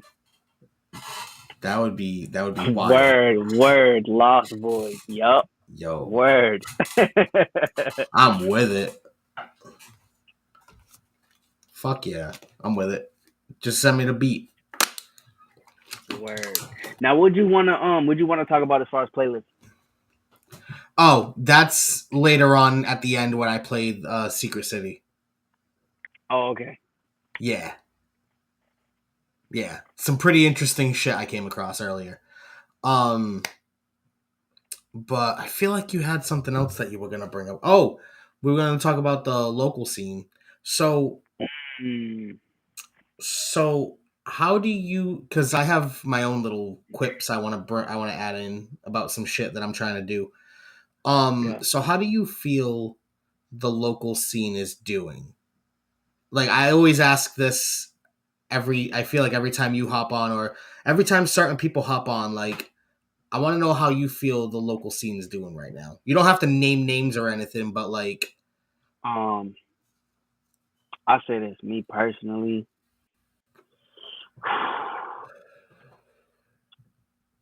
So I want to split it up, right? I want to talk hip hop and I want to talk R&B. Okay. And I'll tell you why in a second. But as far as hip hop goes, and I mean, I'm calling everything that's rap, hip hop, drill, melodic, whatever it is. Yeah. I mean, so as far as hip hop goes, I feel like our local hip hop scene has drowned right along with the mainstream hip hop scene. I feel like it's drowning at an equal rate. Like I feel like it's going down the drain. I feel like we're hearing all the same stuff. And I mean we have been for a long time, but I feel like it's never been this quiet. Yeah, I was thinking the same thing. Like it's real fucking quiet in the city. Oh, it's the summertime, bro, and nobody's dropping. And if they are dropping, they ain't making no noise. Well, to be fair, Hendrick and Castro and everybody, everybody's been that whole camp's been dropping heat constantly left and right. For sure. But let me say this though. They are you and I. Yes. Which is they are artists that are really dope that are for whatever reason pushed in the back. I don't know why we're pushed in the back. I don't know. Like we're all really dope and we're pushed in the back for some reason. I heard I got something actually I want to mention later on late off stream. But I feel that sentiment though. Like I feel like there's a big popularity contest and the ones who are winning don't have what it takes to back it up. Right. Dang. And it's not in a disrespectful way. It's not in a rude way. It's not like I'm trying to call people out or some shit. But it's like, it's no, I'm being very disrespectful with it. But like, but no, I'm just like, it's real quiet right now. Like, there's not really anybody making noise right now.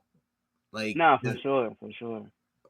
So it's like, it's almost like we need a control verse from someone out here, like, you know, like Kendrick's control verse. We need a breath of fresh air. That too. That's what we need. We need a breath of fresh air, bro. That's exactly what we need. Because, bro, you can only spin the op so many times. Right. You know what I'm saying? Like, you, at some point, we heard you. At some point, you have to run out of ops if you keep rolling up on them at that rate. Like, at a certain point, like, you can only drop Lil Bobby so many times. You can only spin on him again so many times. But going back to it, it's like, yeah, all jokes aside, I feel like it's drowning right along with mainstream as far as hip hop goes. I feel like the R&B scene has a ceiling, and I don't like that. I don't like the ceiling that R&B has. Okay. I feel like the R&B artists that how can I say? I feel like the R&B artists that I have access, I feel like they ceiling themselves, and they need to, like, they really need to just realize that they're bigger than what they're doing right now. Like, they need to, like, I feel like they get here, so like paid shows, merch, you know, they're releasing music, or let's say like they found their sound that they're comfortable with, and they get right here and they don't keep doing this, like. So, and it's not to say I didn't mean to cut you off, but it's not to say that they necessarily have to go beyond this, but music, as an artist, you're forever gonna do this, right? Yeah. Forever gonna do this. But like, if you just get here, you're just going this. Yes. Because eventually new stuff keeps happening. You know what I'm saying? So you're only going, you know what I'm saying? You're only going down. So like, you gotta get to level 8, get pushed down to 6, and be like, how do I get back up to 8 now? Okay, come down to 5. How do I get back up to 8, 9? You know what I'm saying? Or whatever. Like, I feel like they're just not pushing they're not pushing the ceiling. That's what it is. They're not pushing the ceiling. It might be a weird analogy, but I'm gonna try and make it work. So it's almost like how you use the levels, like they made it to level 8 and they're not going any further. Yeah. I feel like how you're trying to say, I feel like in a sense you're trying to say that R&B artists need to go to like Mario levels, like level 8-1, 8-2, 8-3, like they need to branch out. Exactly. They need to branch out and try. Like, if you're plateaued, that's when it's time to explore the plateau and see what you can try and create as an artist. You know what I mean? Like, if you see yourself at a certain point, if you're at a certain point where nothing's changing and nothing's progressing, that's when I feel like as the artist, you should try and branch out into other zones. You know what I mean? Because like, you can still be an R&B artist, but hop on some rap records. Fuck it. Hop on a country record. You know what I mean? You gotta have some type of trendiness. You gotta have some type of trendiness. Yeah. Like, you know what I'm saying? You can't find your sound and think that that's gonna run forever. That's rare. That is rare. You know what I'm saying? Like, could you imagine, bro? Could you imagine if you were still doing the same sound from your Catacombs 1, bro? Oh my god. Oh You know my what I'm saying? god. Imagine if you basically was just taking those same beats, bro, and just like changing one little thing in them here and there. Like, I mean, who knows? It could work. You know what I'm saying? That might work, but it's rare. It's a rare chance, bro. I can As almost opposed guarantee to you it wouldn't have worked. that's what I'm saying though. Like, as opposed to like where you just created a whole new from scratch beat and was just like, this is the new wave for Catacombs, whatever, This is 9. the You know what new I'm saying? sound, yeah. Like, yeah, like, you know what I'm saying? So like, that's what I feel like a lot of R&B artists are doing. It's like they find their let's say tone as far as singing goes. They find their tone and they stay there every song. It's like, yo, you gotta try to stretch. You gotta try to play around. You gotta try to, you know what I'm saying?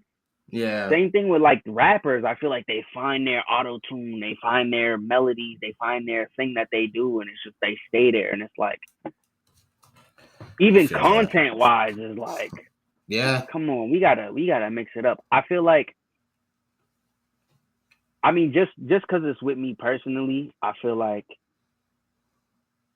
maybe as R&B artists, maybe we need to do songs about life more instead of doing so much lovey-dovey stuff. Maybe we need to do life real quick. You know So, like on some Rod Wave type shit.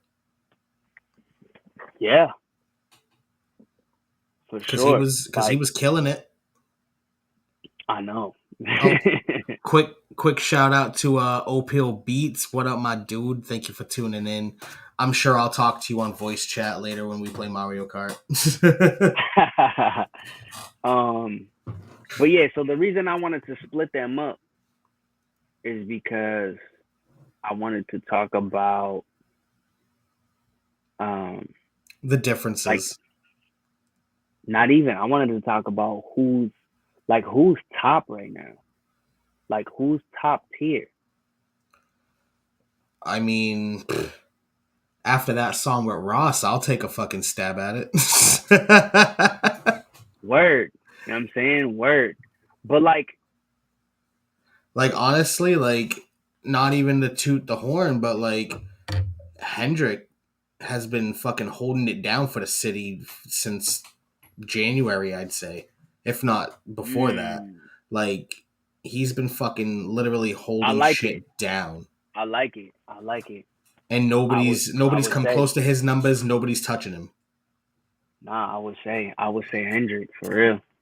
I would say that right now. I would say that. Definitely. That's crazy. Like, that's just to be factual, like, there's nobody even coming close to what he's been doing this past year. Like, on some real shit. You know what I mean? Like, there's nobody touching what he's done, from the songs he's released to the visuals that he's released to the marketing that he's done for himself and his brand to the fucking for the ciphers. Like, there's a lot of shit that he's doing right now. Hendrick Castro, Tragic, yeah, because Tragic just dropped a fucking an album recently, and that shit was fire. Really? I feel like I don't even see Tragic no more. Really? I mean, I work with him now, so I see him all the time. But yeah, no, Hendrick Tragic just dropped an album.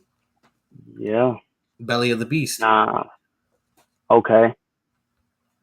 Opil got that. For sure. Facts. I wish I could highlight comments right now, but like, this whole chat thing's fucking weird right now. But like, I mean, that's a solid comment though. Yeah, I mean, honestly, like, I know it's not just me, bro, but like, yo, like, since the communal space isn't here, bro, it's like, shit's boring. Yo, so that's a great segue into the next thing I wanted to talk about. So I am in the process of getting us a spot to perform at. It'll be a monthly month. So I don't know how many details I can give away. I'm not going to give away the location or nothing like that. Like everybody will find that out once the flyers go out and artists have been booked and whatnot. But I'm working actually with Lonell on it. Him and I are putting the shows together. We're working on it. Like, the plan is that once he gets to like see the venue, because I had to do some shit first to get the venue, and then he's gonna come check it out with me this Thursday. He's already down. We're just going there to figure out, where the sound shit's gonna go, what we can do to move tables and whatnot. Like, we're gonna figure it out. But we're going to actually do this the right way. We're going to do this properly, and we're going to throw shows the way they should have been thrown this whole fucking time. Yeah. We're actually going... So, check this out. 5 artists max. Like, 5 artists a show. That's what I'm talking about. That's all we need. That's all you need for a show is 5 artists. Let's be real. Like for instance, when fucking catalog qualifications. That's so, like, we both agreed quality over quantity. Like, we're not gonna just pick up Joe Schmo off the street. We're not gonna just fucking 2 songs on SoundCloud. Like, no, we're trying to actually build a legitimate show. I don't want to call it. I don't want to necessarily call it a business, but it is going to act like one. You know what I mean? Fucking, we're gonna sit down and have weekly meetings where we check out the demographic and we check out, we see our audience and figure out our target audience and shit like that. We're gonna figure this out weekly. This way here we can stay up to date with the trends and who's going to be good to book and who's not going to be good to book. And like, it's basically almost going to be invite to book. Like, if we feel like you're fucking qualified to do the show, we want you guys to come out. And it's nothing against, it's nothing against the lower artists. Like, I know I kind of sound like a dick in a sense, the way I'm explaining it. But, like, it's not that we don't want people that don't have a fan base. It's that we did the communal space. That was a good growing space for everybody. You know what I mean? That was a good growing space for people to, like, get their bearings, do some shows, meet other artists that are going to do other shows that you can get on. You know what I mean? Like, it was a good breeding ground for the local scene. The communal space was awesome. We're trying to elevate that. We're trying to actually build a monthly event where if you don't make it in the door, you're going to be pissed that you didn't make it in the door. Like, we're trying to make it feel like it's not exclusive. Like, it's open to anybody. Like, anybody can buy a ticket to get in. But once the tickets are out, that's it. There's no getting in at the door. There's no tickets at the door. There's no paying at the door. There's none of that. Once the tickets are sold, that's it. Sold out. Dope. We are at max capacity. But, like, that's the thing. Like, we don't just want Joe Schmo off the street that's gonna fucking bring his mom and his aunt. Like, we actually want artists to feel like they have a crowd. You know what I mean? Like, not just somebody's fucking grandma and fucking the bartender. Like, you know what I mean? Like, we want artists to actually feel like they deserve to be paid, because that's the end goal. Like, whatever the tickets sell for, you know what I mean? Like, we're gonna sell the tickets. At the end of the night, we're going to split those ticket sales up. and we're going to distribute it to the artists that performed. Mm-hmm. Like, we're obviously going to take a cut for ourselves because, you know, we put the fucking show together. But the other half, I think we were thinking, like, I don't want to say too many numbers and be wrong about it and shit, but I think we were talking like 80-20, 80-30. 70-30, some shit like Yep. that. Where, like, the majority of the... Oh, OPL, I got you. Give me 1 second. I'm going to put that up on the screen for you. Boom. Scan that, homie. Scan that QR code, and you will get to LaCar's, I think I put Instagram. No. It's the dot card thing that's on your Facebook. So that way it has all your socials. Perfect. Yep. So yeah, OPL, just scan that and you'll be able to get all that shit. I don't know if you'll watch it on the computer or what you're doing, but yeah, I basically, and then, like I said, it's not to be disrespectful to anybody that can't bring a crowd, but at the same time, like, how would you feel, right? Say, let's use you for an example. Say, I know you can draw a crowd, but, like, say you could only draw like 2 people tops on a good night. Yeah. How would you feel if, or better yet, let me use this as a better example. I know you can draw a crowd, right? I know you have no issue drawing a crowd. Yep. Say, 10, 15 people show up for you. Okay. I book 4 other artists that can't really draw a crowd, and your people are the ones that are there for them. Like, don't get me wrong, that's still 15 people. That's cool and all, and, like, they're still getting some sort of love and support. But say, for instance, you leave. All 10 to 15 of those people that came to see you, they're gone. And those other 4 people are now just performing for themselves. Right. Not trying to have that. We ain't playing that game. This way here, this is what we're doing. Well, this is what I want to do.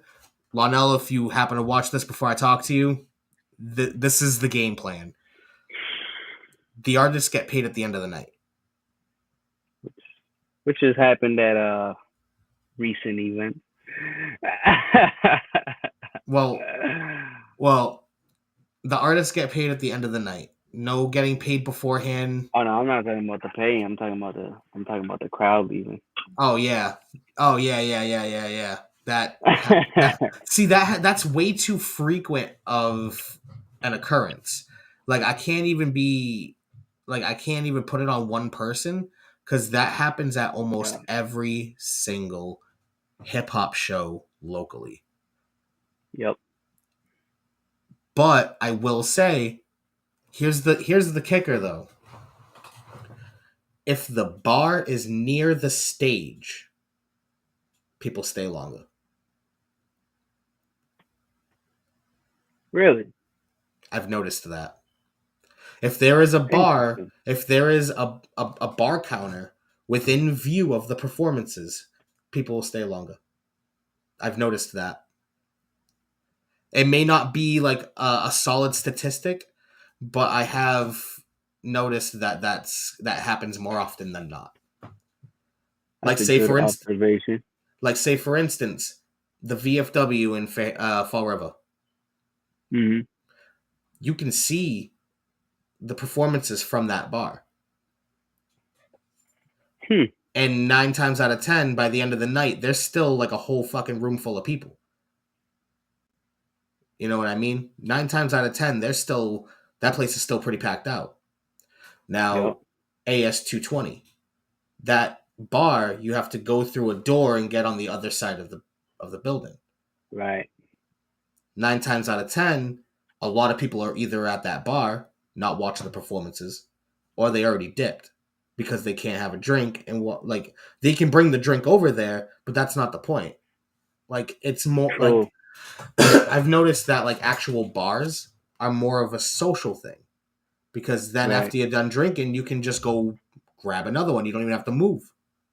Yep. You know what I mean? it's a very like I said, it's a very weird observation. It may not be 100% spot on, but it's an observation that I've noticed more happen more often than not. Makes sense. People are lazy. Yeah. Makes Yeah. perfect sense. Right? That's what it is. That's all it is. And I mean, not to say it like that, but like it's just convenient. And also, like, I understand too, like the artists that leave early, if they have a long ride. Like I totally get that, especially if a show isn't ending until like midnight, 1 o'clock, 2 o'clock. You know what I mean? Like they don't want to stay that long because God forbid they have work at fucking 6, 7 o'clock in the morning. But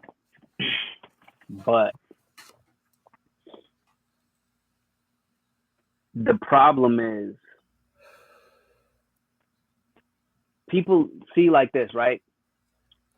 If you go to a concert, and I'ma just force it. But like if you go to a concert and it's Drake, Kanye, Jay-Z, Nas, and Tupac's hologram, right? You're gonna stay. That's what, 5 or 6 people. I mean, now see, spread out over the course of 3 hours, say, right? As to opposed to 23 artists spread out over the course of 3 hours. You're going to be like, 23 artists. I'm not staying for all that. You know what I'm saying? I got an hour ride back home. But if it's 5 or 6, you're like, dang, 5 or 6 artists. Each one is giving heat. You know what I'm saying? I want to see that hologram. Like they were like, Now see, here's the flip side to that, though.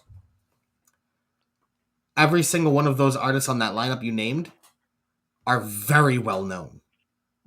Well, yeah, that's why. They're worth the money and the time. But I was just giving ratio though. You know what I'm saying? I know. Ratio. No, I know because like, because I was gonna say that same instance. Like the Drake fans aren't gonna leave after Drake. The Nas fans aren't gonna leave after Nas. Most of those people are gonna stay for the entire show because that's one, a good lineup, good quality, and it's not a lot of people. Right. Now, see if we could just put that into local good artists. Fuck. The same criteria I just said. I can't remember it. Yeah. But like those same 3 things, like if we could apply that to local hip hop, we could probably change the game. We could change the scene for the better.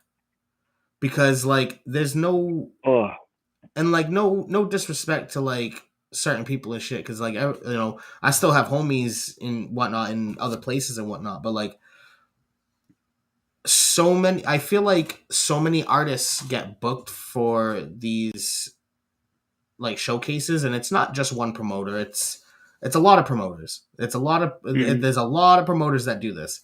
They'll book a lot of people for the show, and I feel like it's because they're hoping that all of those artists will bring at least 5-10 people.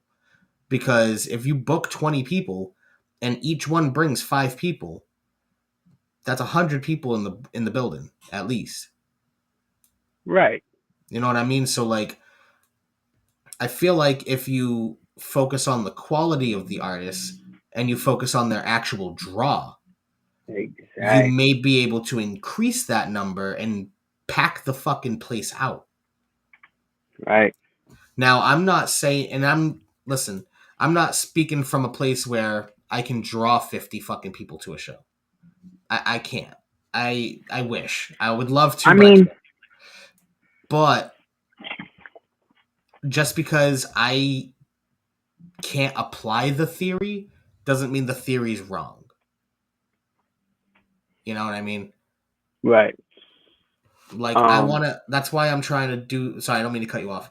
That's why I'm trying to do these shows coming up. Like we're trying to book the first show for at least like late August, early September. Like we're trying to do this like ASAP and have plenty of time to promote.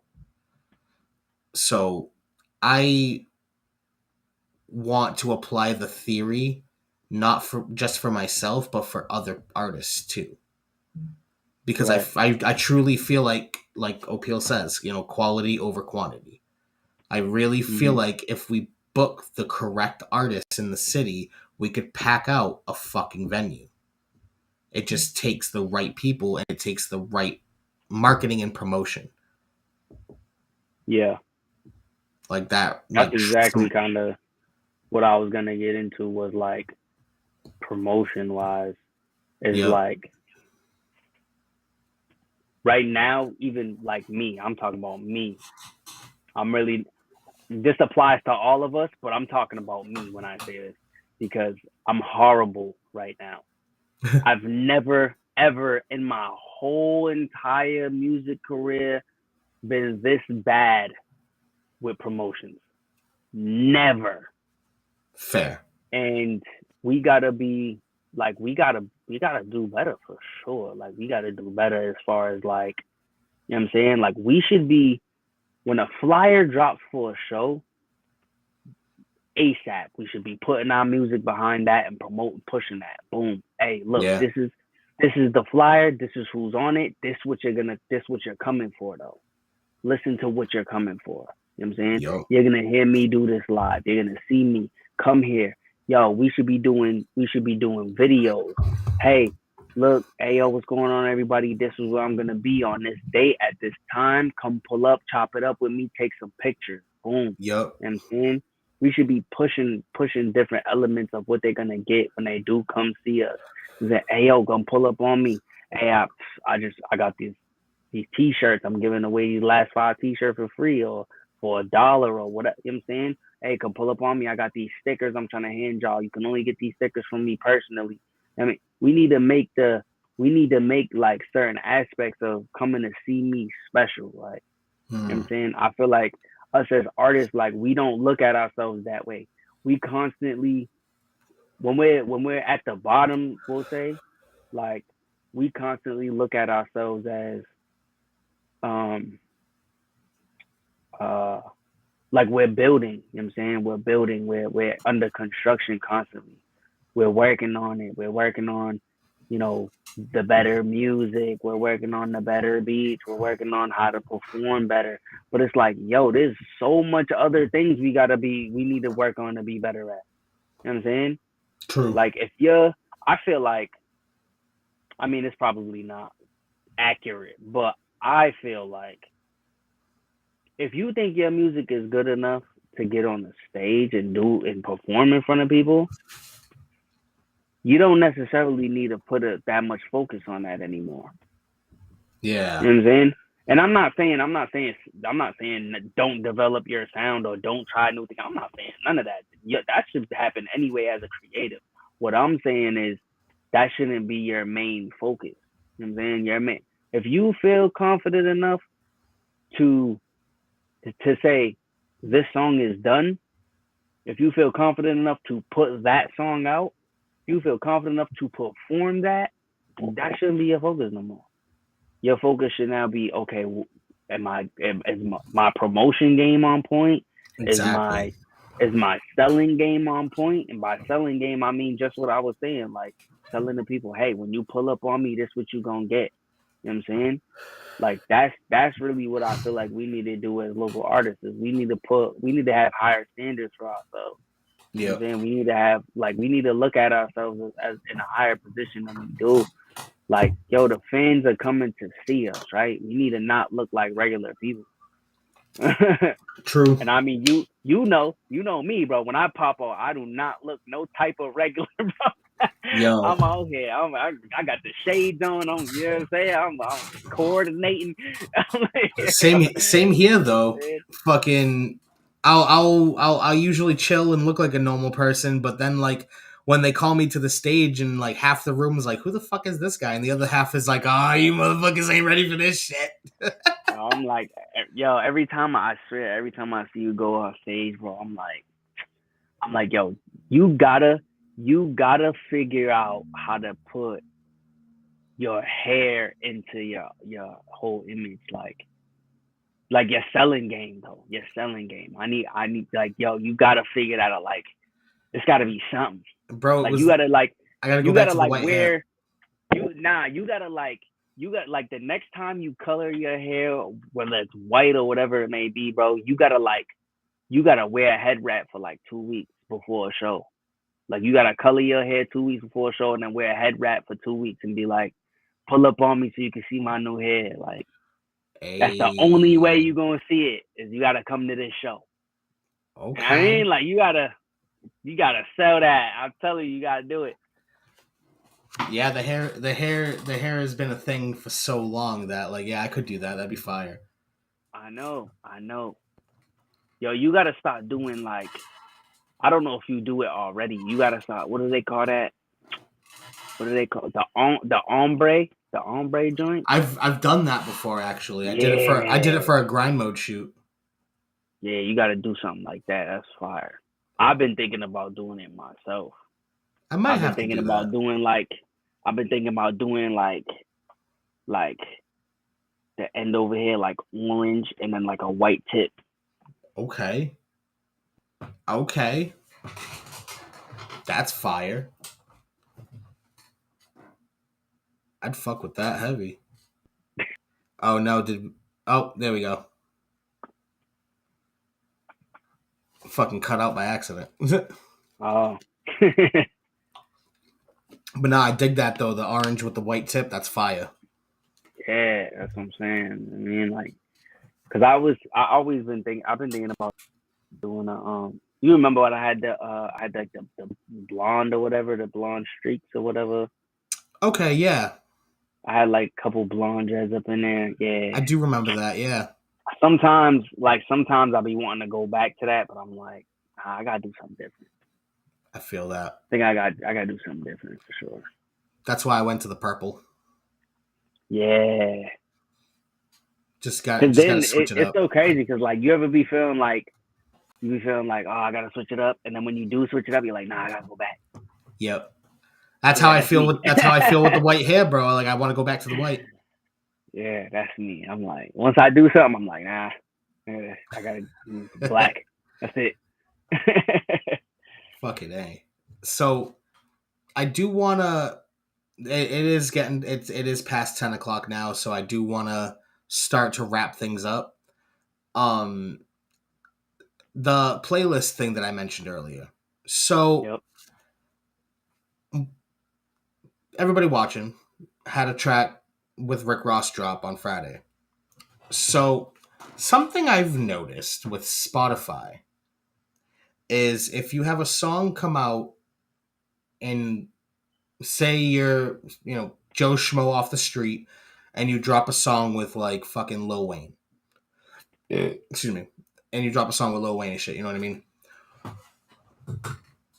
Everybody that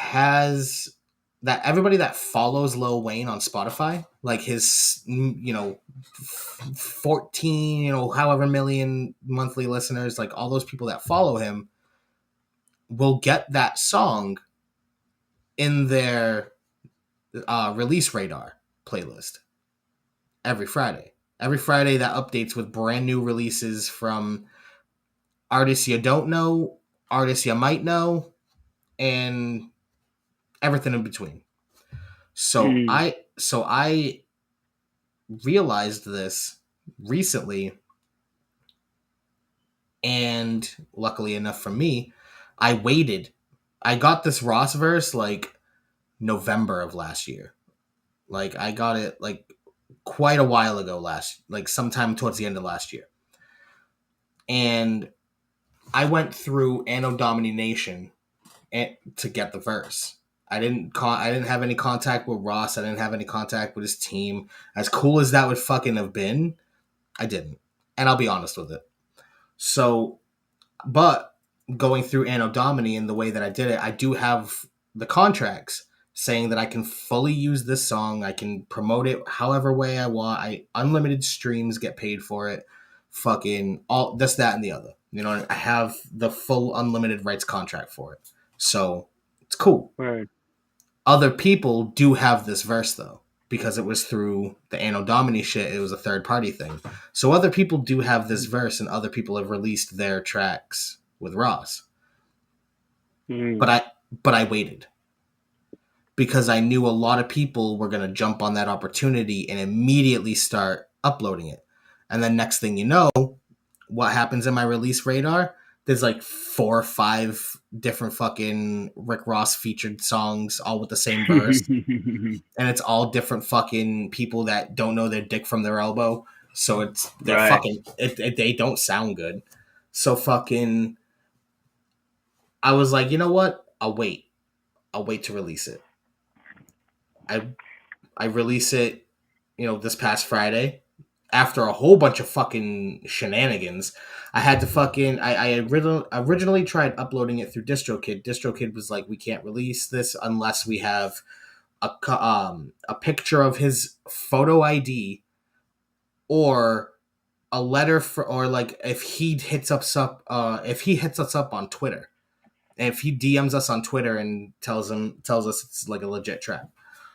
So I contact him and I was like, I don't have any contact with him. I was like, this was done through a third party. I have the contracts to prove that this is real. Like, they were like, well, send us the contract. So I sent them the contract and they were like, well, it says here in the contract that you had to distribute it through Revel. So I go to Revel. I fucking set all that shit up. I finally go to release the song. I fucking forget to hit submit. So it's just sitting in fucking limbo for like a week and a half. And I'm like, are you fucking kidding me? So I go and fucking hit the submit button. Next thing you know, it's finally released.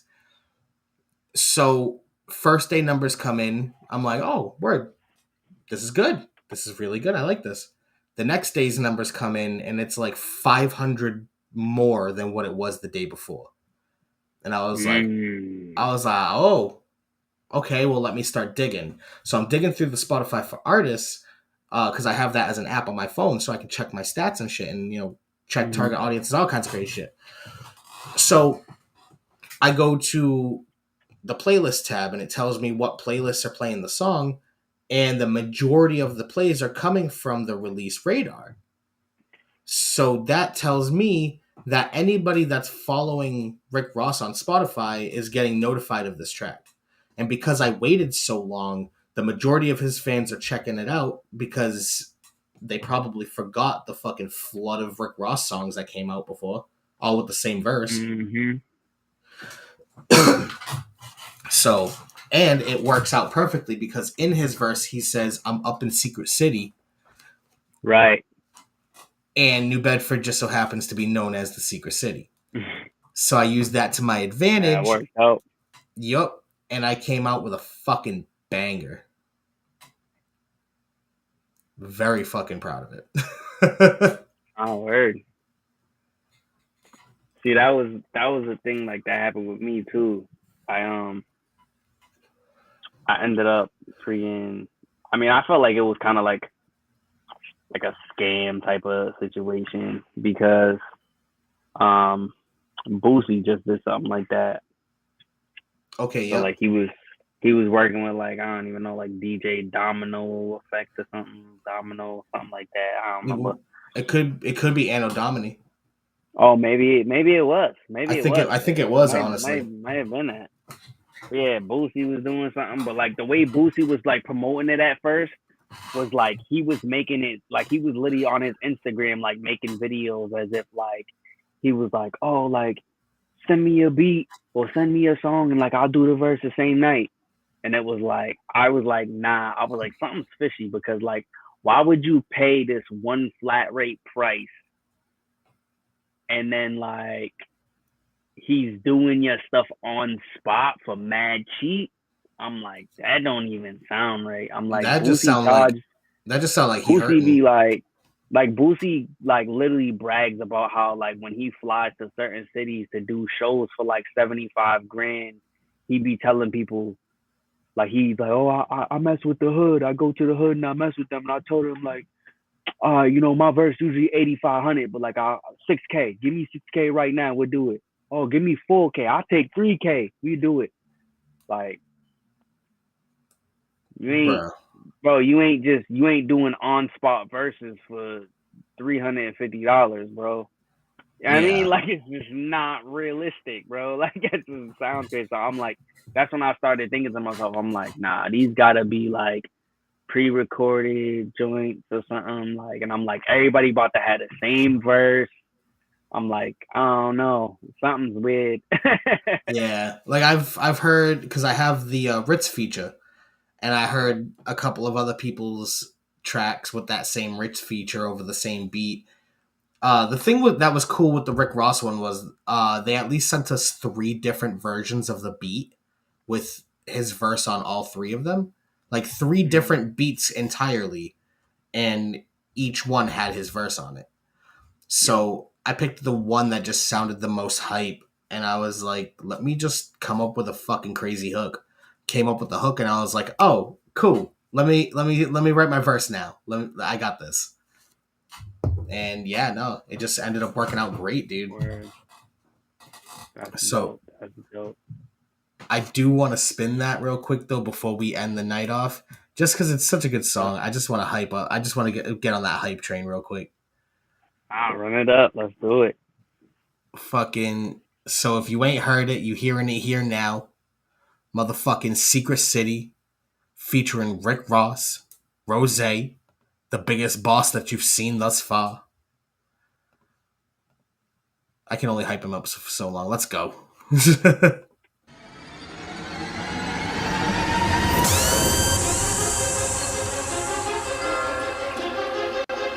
is a Whooshie Theme production.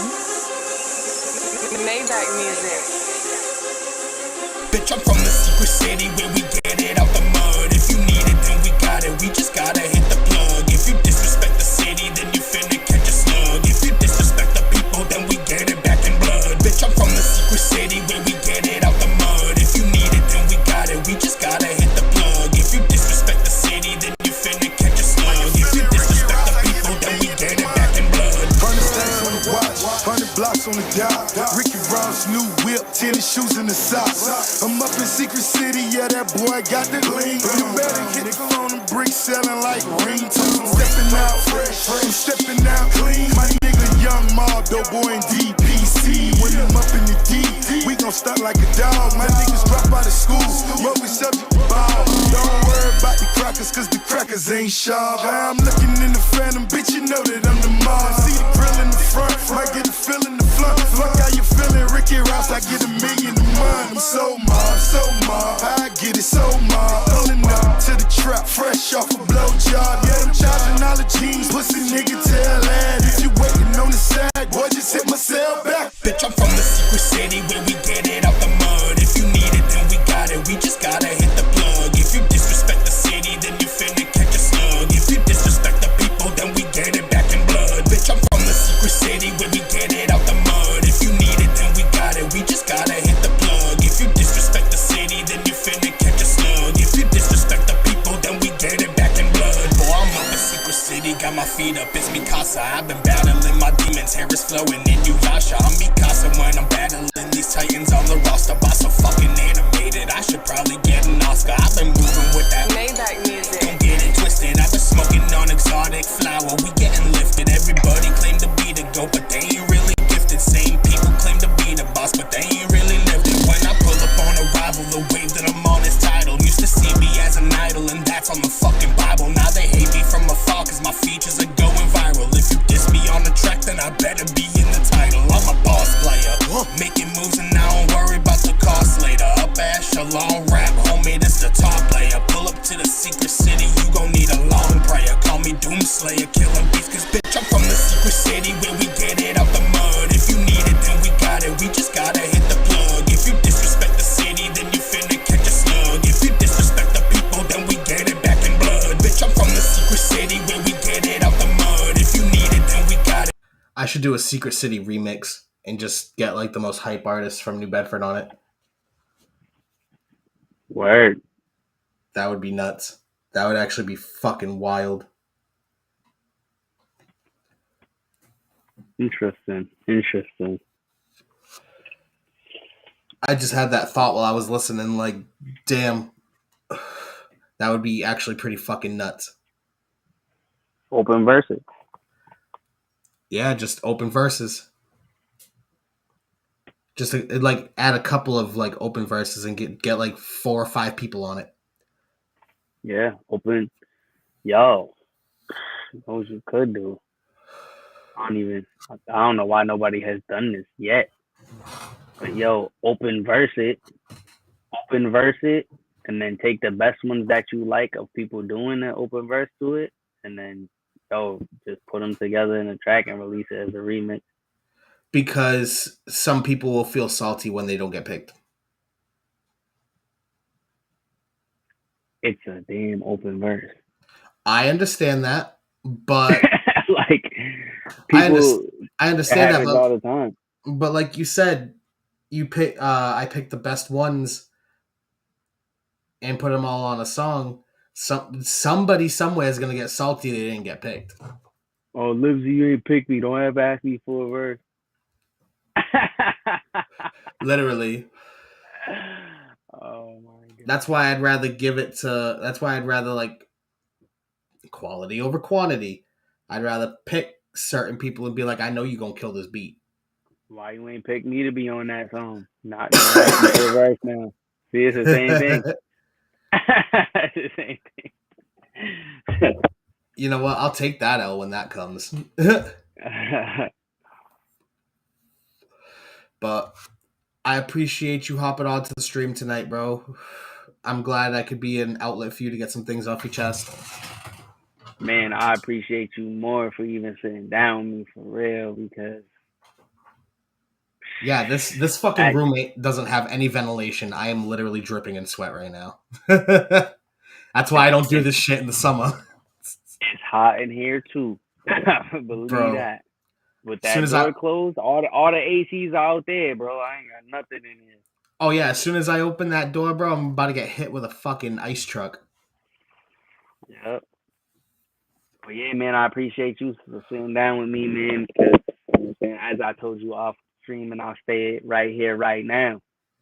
Nobody who has told me they would sit down with me has done it. And you did it in a couple days. So it's like I did that shit expeditiously. For sure.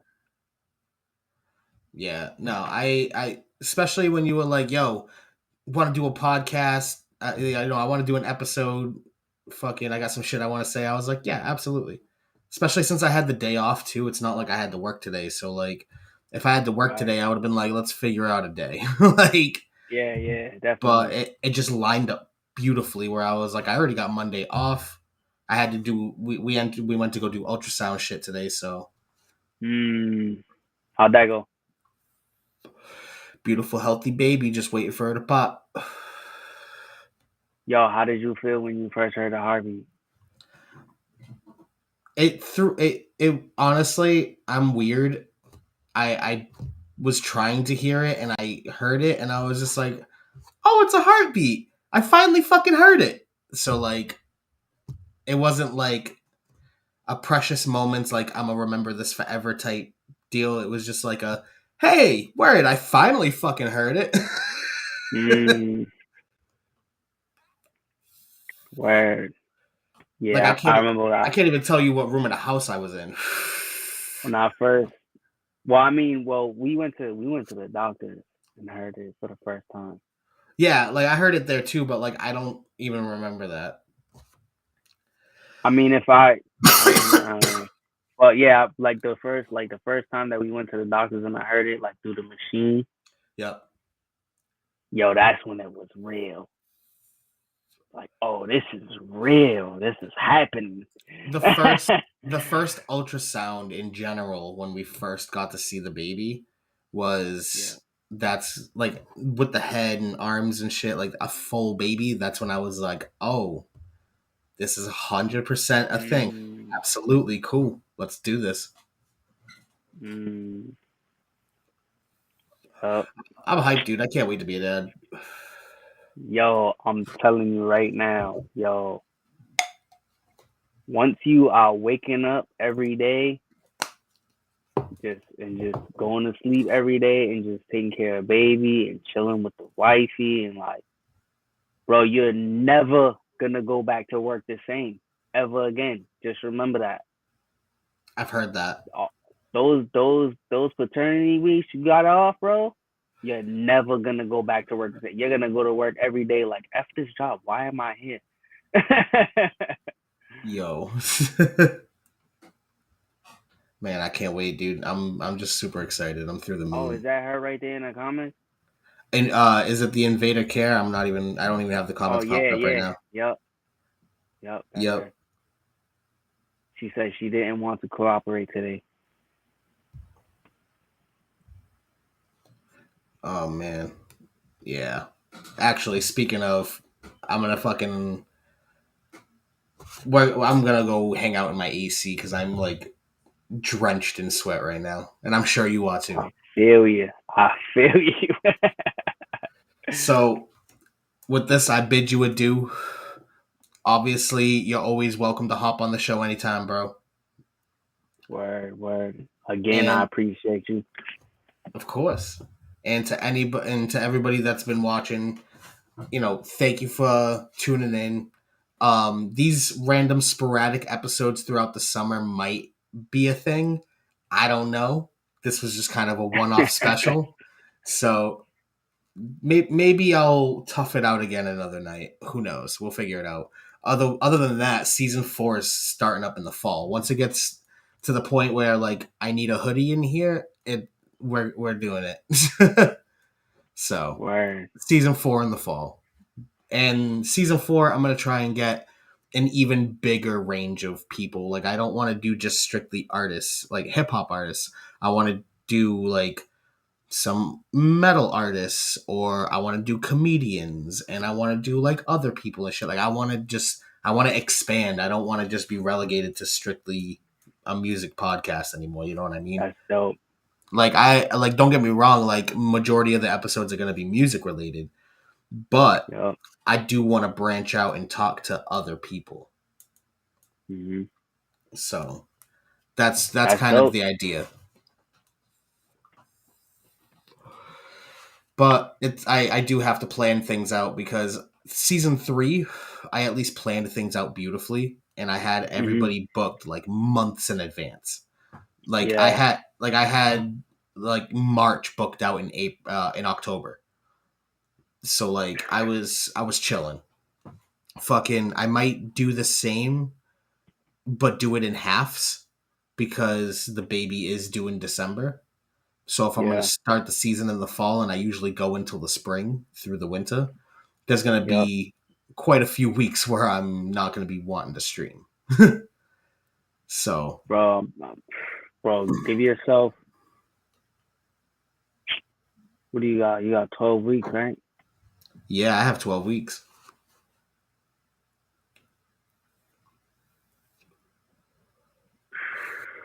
Bro, give yourself like 4.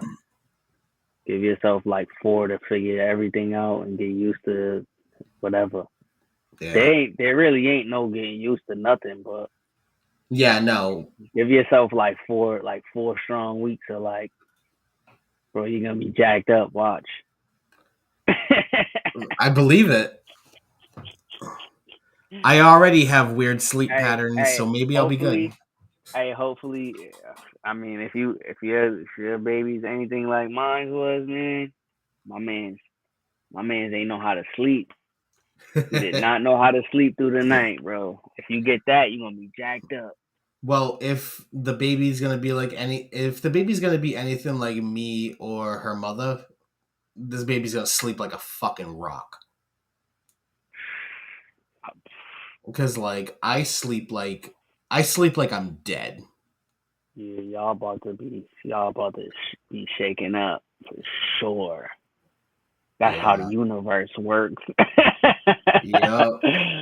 That's how the universe works. That's all right. Just like everything in life, I'll just take it one step at a time. Yep. That's how I've done it this whole time, and I'm still kicking. So kicking and screaming. Man, let's jump off here because we'll be on here forever. True. But have a wonderful night, LaCar. Thank you very much for hopping onto the stream.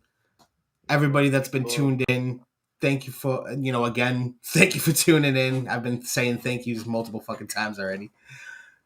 Y'all have a great fucking night. I don't care where you go, but you can't stay here. Go smoke one. I don't fucking know what to tell you. Have a good night, y'all.